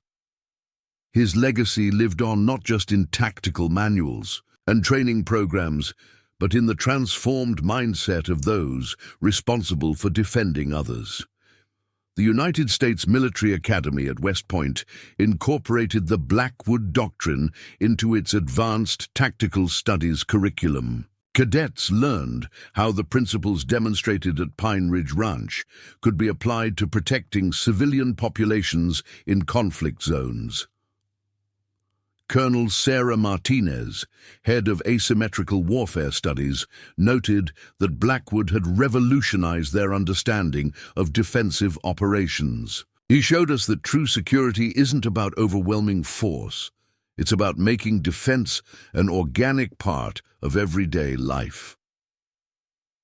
The FBI's Advanced Training Division developed an entire program based on Blackwood's psychological approach to threat. Deterrence. Special Agent Michael Rivera led the initiative to integrate these principles into federal law enforcement operations. What makes Blackwood's method revolutionary, he explained to a class of senior agents, is how it transforms ordinary civilian infrastructure into a comprehensive defensive system without ever revealing its tactical capabilities. International. Defense contractors began incorporating Blackwood's concepts into their facility protection designs. Rather than relying on obvious security measures, they focused on subtle modifications that served dual purposes. James Thompson, chief architect for global security solutions, credited Blackwood's influence. He taught us that the most effective defensive features are the ones that appear to have no defensive purpose at all. Dr. Turner's integration of medical preparedness into veterinary practice spawned a new field of study in emergency response planning. Medical schools across the country began offering specialized courses in discrete emergency preparation, teaching healthcare professionals how to build response capabilities that remained invisible until needed. The Turner Protocol became standard terminology in disaster preparedness circles. Young Jimmy Parker, now a respected instructor at the National Rural Law Enforcement Training Center, continued developing the principles he had learned during that crucial confrontation. His programs taught officers how to build community-based defense networks that operated beneath the surface of normal daily life. The most important lesson Blackwood taught us, he often told his students, was that true strength lies in preparation that never needs to be demonstrated. The Reeves brothers themselves, serving their sentences in federal prison, became unexpected ambassadors for Blackwood's approach. Their experience had so profoundly impacted their understanding of professional capability that they began working with law enforcement to help other criminals understand the futility of violence against properly prepared communities. Victor Reeves' insights into how thoroughly Blackwood's strategy had dismantled their tactical advantages proved invaluable for security planners. Blackwood's influence extended into the private sector, where corporations began rethinking their approach to facility protection. Rather than relying on obvious security measures, companies learned to integrate defensive capabilities into normal business operations. Security consultants studied how Pine Ridge Ranch had maintained complete tactical superiority while appearing to be nothing more than a working cattle farm. The academic community continued to analyze and expand upon Blackwood's principles. The Journal of Defense Studies dedicated an entire issue to examining how his approach could be adapted to protect various types of vulnerable facilities. Dr. Elizabeth Armstrong's comprehensive analysis, The Invisible Fortress, Defensive Integration in Civilian Infrastructure, became required reading in advanced security management programs. Perhaps most significantly, Blackwood's legacy lived on in the transformed understanding of what constituted effective defense. Security professionals learned that true protection didn't require choosing between normal operations and tactical preparation. Instead, They discovered how defensive capabilities could grow naturally from ordinary activities, creating protection systems that remained invisible until needed. The rancher himself continued his quiet life at Pine Ridge Ranch, still tending in cattle and maintaining his property with the same careful attention to detail that had made him legendary. He occasionally provided guidance to security specialists seeking to understand his methods, but always emphasized that his approach wasn't about specific tactics. It was about developing a comprehensive understanding of how defense could be integrated into normal life. As a new generation of security specialists emerged, influenced by Blackwood's principles, they carried forward his most important lesson: that the most effective defense isn't about showing strength, but about developing capabilities that never need to be demonstrated until the crucial moment. His legacy lived on in countless facilities and communities worldwide, where ordinary-looking infrastructure concealed sophisticated defensive capabilities that most would never notice until they needed them. In Shadow Creek Valley, the transformation initiated by Blackwood's influence had become so thoroughly integrated into daily life that newer residents barely recognized its existence. What appeared to be ordinary community activities, weekend shooting competitions, agricultural workshops, veterinary seminars, actually served as regular training and coordination opportunities. The annual county fair, seemingly just a traditional rural celebration, functioned as a sophisticated security exercise, where community members practiced observation techniques and communication protocols under the guise of ordinary social interaction. Sheriff Parker, approaching retirement after 25 years of service, had trained a new generation of deputies in the principles of the Pine Ridge Protocol. His successor, Deputy Chief Maria Gonzalez, had embraced Blackwood's defensive philosophy with the same quiet dedication, further refining the integration of security into normal law enforcement activities.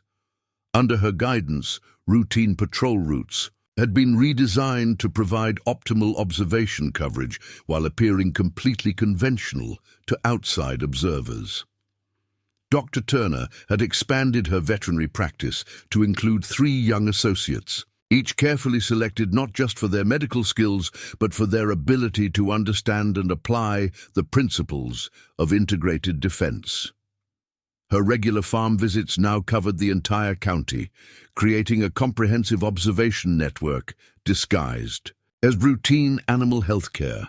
Her trainees learned to spot unusual activities or potential threats while conducting ordinary veterinary procedures, reporting their observations through a sophisticated communication system hidden within normal medical records. Eleanor Mitchell's feed store had become a regional hub for the Valley's invisible security network. What appeared to be routine supply deliveries actually transported specialized equipment and materials throughout the region. The store's weekly inventory meetings served as intelligence briefings for key community members, all conducted with such natural casualness that even regular customers never suspected their dual purpose. Jimmy Parker had taken over day-to-day operations at Pine Ridge Ranch, allowing Blackwood to focus on refining and teaching his defensive principles. Under Jimmy's management, the ranch had expanded its cattle operation, providing economic stability for the community while serving as a practical laboratory for testing and improving integrated security concepts. The ranch's regular cattle drives, seemingly traditional ranching activities, actually served as complex tactical exercises, allowing community members to practice coordinated movement and communication across difficult terrain without attracting attention. Blackwood himself had found unexpected fulfillment in his role as a security educator. From his modest ranch office, he consulted with defense specialists from around the world, sharing insights that continued to revolutionize approaches to protective operations. What had begun as personal defensive preparation had evolved into a comprehensive philosophy that was reshaping security thinking on a global scale. Yet despite his growing influence, Blackwood maintained the same unassuming demeanor that had once caused the Reeves gang to fatally underestimate him. Visitors to Pine Ridge Ranch still encountered a seemingly ordinary cattle operation run by a quiet, aging rancher. Only those with trained eyes could detect the sophisticated security infrastructure concealed beneath its rustic appearance. On a crisp autumn morning, much like the one when the Reeves gang had made their fatal mistake, Blackwood sat on his porch with Dr. Turner, watching the sunrise paint Shadow Creek Valley in shades of gold and amber. "Sometimes I wonder if we've gone too far," he mused, gesturing toward the peaceful landscape where every natural feature and structure served dual purposes. "The valley's become exactly what I designed it to be, a perfect defensive position." "That doesn't look defensive at all." Dr. Turner considered his words carefully before responding. "That's exactly why it works, Dan. What we've created isn't just about security, it's about building a community that protects itself through awareness and preparation rather than fear and force." Blackwood nodded, recognizing the wisdom in her observation. What had begun as his personal refuge had evolved into something far more significant, a model for how communities could protect themselves without sacrificing their character or way of life. As the morning light illuminated the valley, the subtle signs of his influence were visible to his trained eye. The carefully positioned ranch houses with their optimal observation angles, the communications equipment disguised as ordinary agricultural infrastructure, the precisely arranged fence lines creating interlocking fields of fire. Yet to an ordinary observer, it all appeared to be nothing more than a picturesque rural community going about its daily business. That perfect balance between function and appearance represented the ultimate fulfillment of his defensive philosophy, protection that remained invisible until the moment it was needed. Across the nation, other communities had begun implementing versions of the Pine Ridge Protocol, adapting Blackwood's principles to their own unique environments and needs. Remote fishing villages in Alaska, farming communities in the Midwest, and small towns in the Appalachian Mountains had all discovered how integrated defense could enhance their security without changing their essential character. Law enforcement agencies serving these areas reported significant decreases in criminal activity, not because they had increased their visible presence, but because potential offenders sensed the underlying preparedness without being able to identify its source.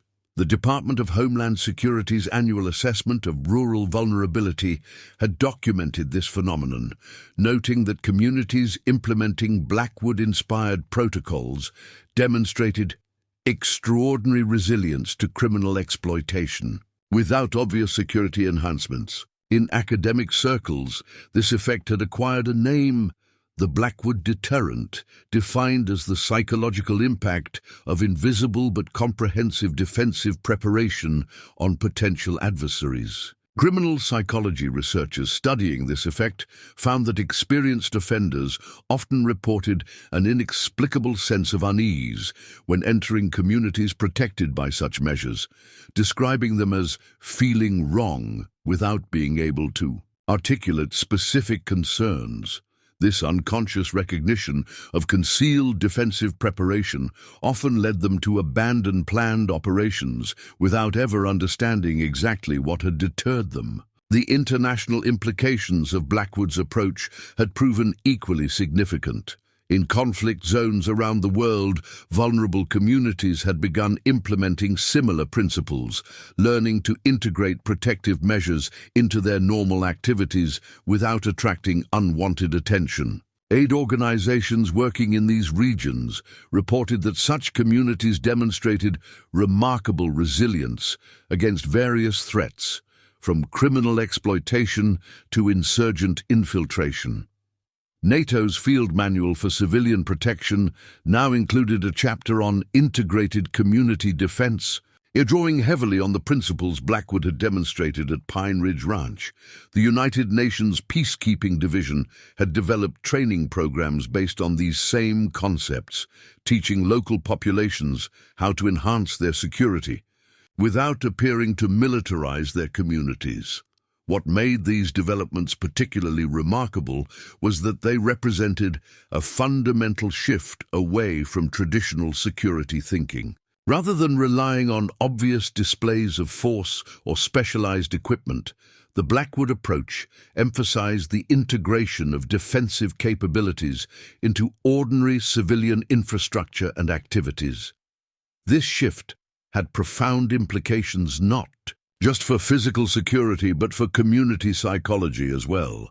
Traditional security measures often generated fear and tension, changing how people lived and interacted. By contrast, Blackwood's integrated approach allowed communities to maintain their normal character while significantly enhancing their protective capabilities. Dr. Elizabeth Armstrong's follow-up study, The Psychology of Invisible Defense, documented how communities implementing these principles reported higher levels of confidence and lower levels of security-related anxiety than those relying on traditional protective measures. When people don't see constant reminders of potential threats, she wrote, they maintain a more balanced psychological outlook while actually enjoying greater protection. In Shadow Creek Valley, this psychological benefit was evident in the community's thriving culture. Despite having one of the most sophisticated defensive infrastructures in the country, the valley maintained the relaxed, welcoming atmosphere of a traditional rural community. Children played freely outdoors, neighbors gathered for social events without security concerns, and visitors were greeted with genuine warmth rather than suspicion. This natural openness, paradoxically, was made possible by the invisible but comprehensive protective network that Blackwood had helped establish. On this particular morning, as Blackwood and Dr. Turner enjoyed their coffee on the porch, Sheriff Parker's patrol vehicle made its way up the long driveway to Pine Ridge Ranch. As the sheriff approached, his expression suggested he brought significant news.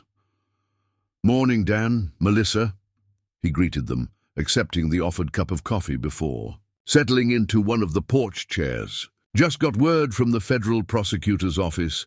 Victor Reeves' cooperation has led to the arrest of 3 more criminal organizations operating across state lines. His testimony has been instrumental in dismantling networks that have been targeting rural communities for years." Blackwood nodded, unsurprised but satisfied by this development. He's a smart man. Once he understood the principles of what we've built here, he recognized the implications for his former associates. "That's what makes your approach so effective, Dan," Parker observed. "It doesn't just stop individual threats, it changes how people think about vulnerability and security." This observation captured the essence of Blackwood's legacy. Beyond the specific tactical innovations he had introduced, his most significant contribution had been a fundamental reconsideration of what effective defense actually meant. By demonstrating that security could be achieved through intelligent preparation and community coordination rather than obvious force, he had initiated a quiet revolution in protective thinking. The ramifications of this shift continued to spread, influencing approaches to security challenges at every level, from individual homes to international borders. As the 3 friends discussed these developments, young riders from the community's youth mentorship program passed by on horseback, waving respectfully to Blackwood as they continued their morning patrol disguised as a recreational ride. Their casual movements revealed nothing of the sophisticated observation exercise they were conducting, yet their trained eyes missed nothing as they traversed the valley's key vantage points. This seamless integration of security into normal activities epitomized everything Blackwood had worked to achieve. Hard to believe it all started with a group of criminals making the mistake of targeting the wrong ranch, Dr. Turner remarked. Watching the young riders disappear around a bend in the road, Blackwood smiled slightly, his weathered face reflecting both pride and humility. The principles were always there, waiting to be applied. The Reeves gang just provided the opportunity to demonstrate them in action. As the morning progressed, the valley continued its seemingly ordinary routines. Farmers tended their fields, ranchers moved their livestock, and shopkeepers opened their businesses. Yet beneath this tranquil surface, a sophisticated defensive network remained vigilant, ready to respond to any threat with the same quiet efficiency that had dismantled the Reeves gang's operation years before. This perfect balance between normal life and comprehensive security represented Blackwood's true achievement, not just protecting a single ranch, but demonstrating how an entire community could defend itself without sacrificing its essential character. The deadly shots that had never needed to be fired had ultimately protected far more than just Pine Ridge Ranch. They had inspired a new understanding of defense that continued to safeguard communities around the world, an invisible legacy more powerful than any bullet could ever be. 10 years after the Reeves gang incident, Daniel "Silent Shadow" Blackwood stood on the ridge overlooking Pine Ridge Ranch, watching the golden sunset cast long shadows across Shadow Creek Valley. At 65, his frame remained lean and strong, though silver now dominated his once dark hair. The decade had brought profound changes to both the valley and to how the world understood defensive operations. The National Defense University had established the Blackwood Center for Integrated Security Studies, dedicated to researching and teaching the principles that had originated on this quiet Colorado ranch. Military officers, law enforcement leaders, and security specialists from around the world now traveled to the center to learn how defensive capabilities could be seamlessly integrated into civilian environments without compromising their essential character. Down in the valley, Pine Ridge Ranch had evolved while maintaining its authentic identity as a working cattle operation.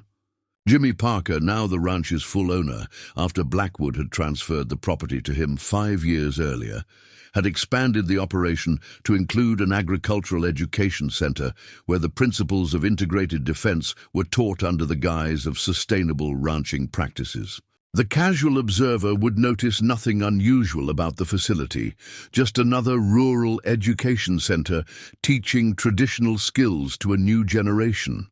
But those with trained eyes would recognize how every aspect of its design served dual purposes, providing both agricultural functionality and sophisticated defensive capabilities. "You're looking philosophical today," came a familiar voice behind him.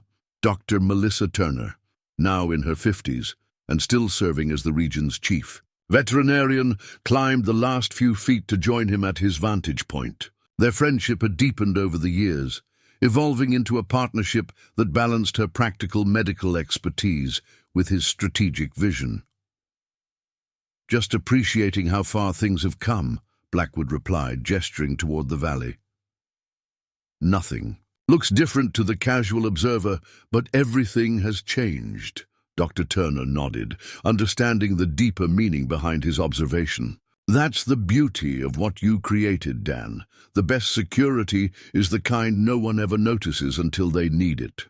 Their conversation was interrupted by the approach of an official-looking black SUV making its way up the winding road toward their position. Even at this distance, Blackwood recognized the vehicle as belonging to General Michael Hayes, current chairman of the Joint Chiefs of Staff and one of the earliest military leaders to recognize the revolutionary potential of Blackwood's defensive philosophy.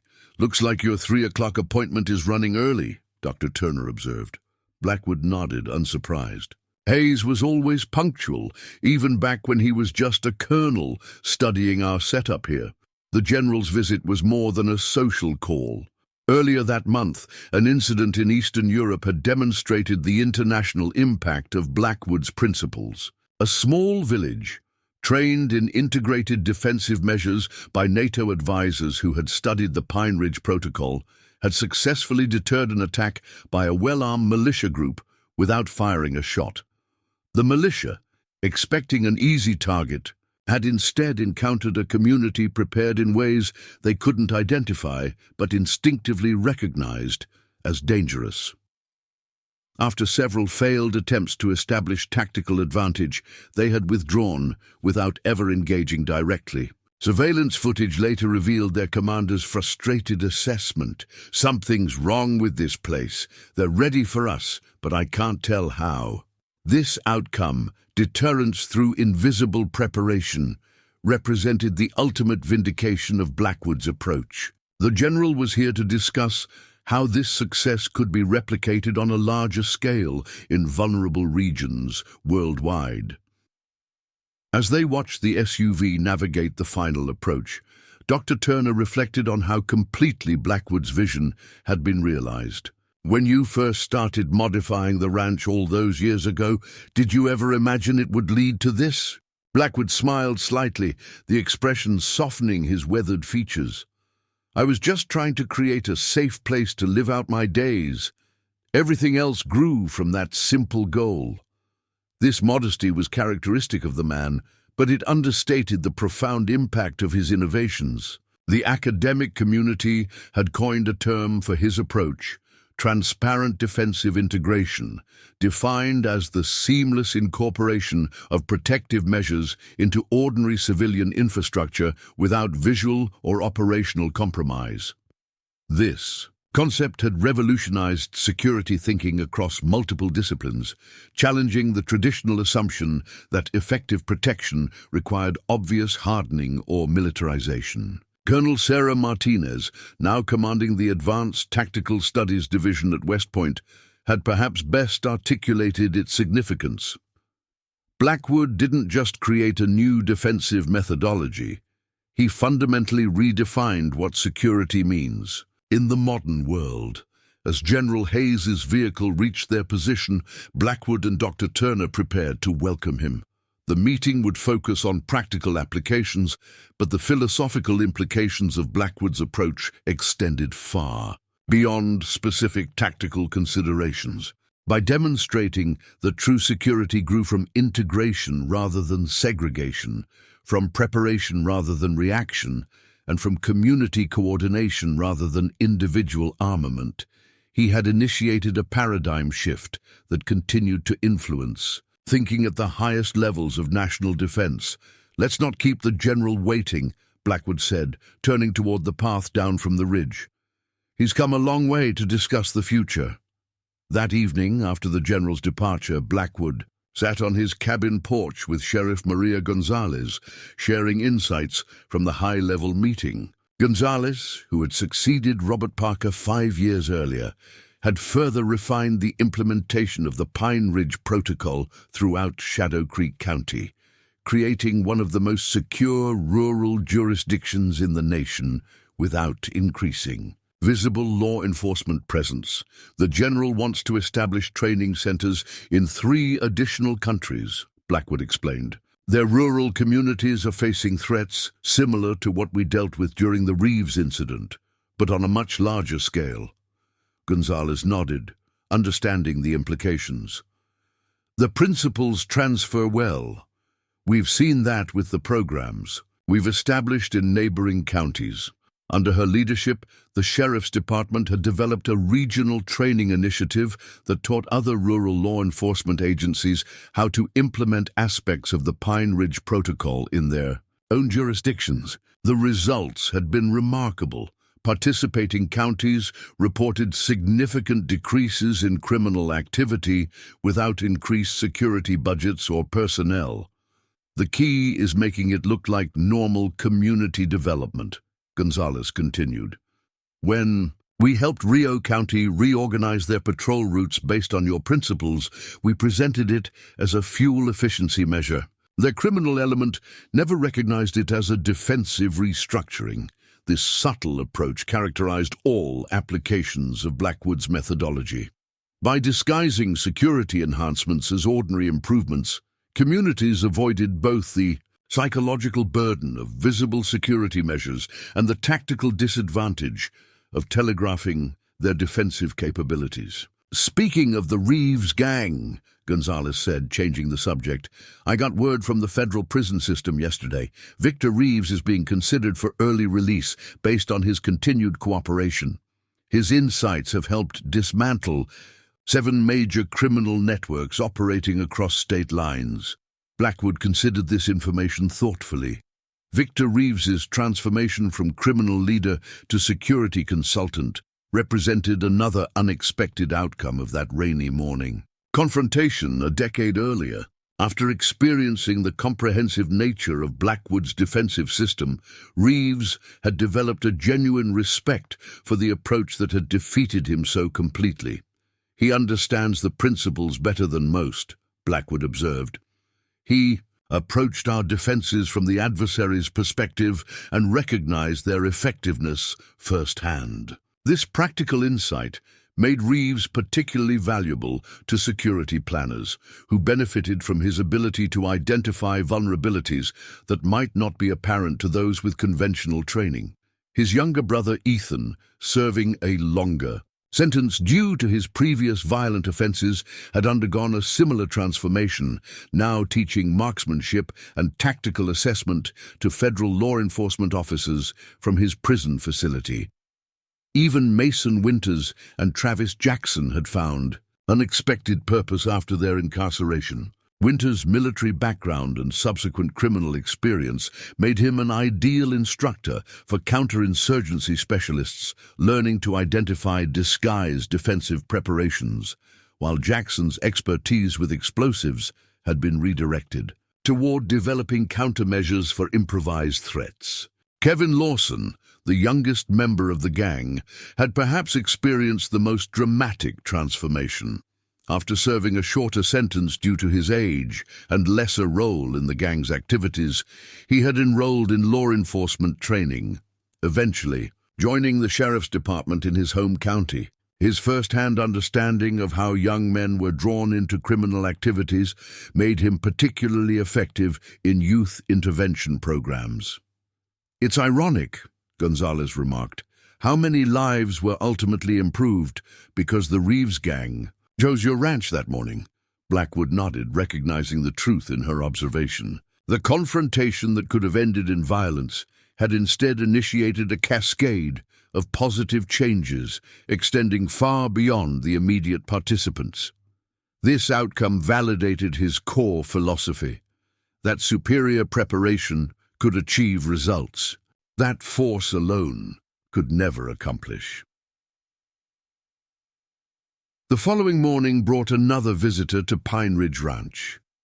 Eleanor Mitchell, now in her 70s but still actively involved in the community's defensive network, arrived with news from her extensive connections throughout the region.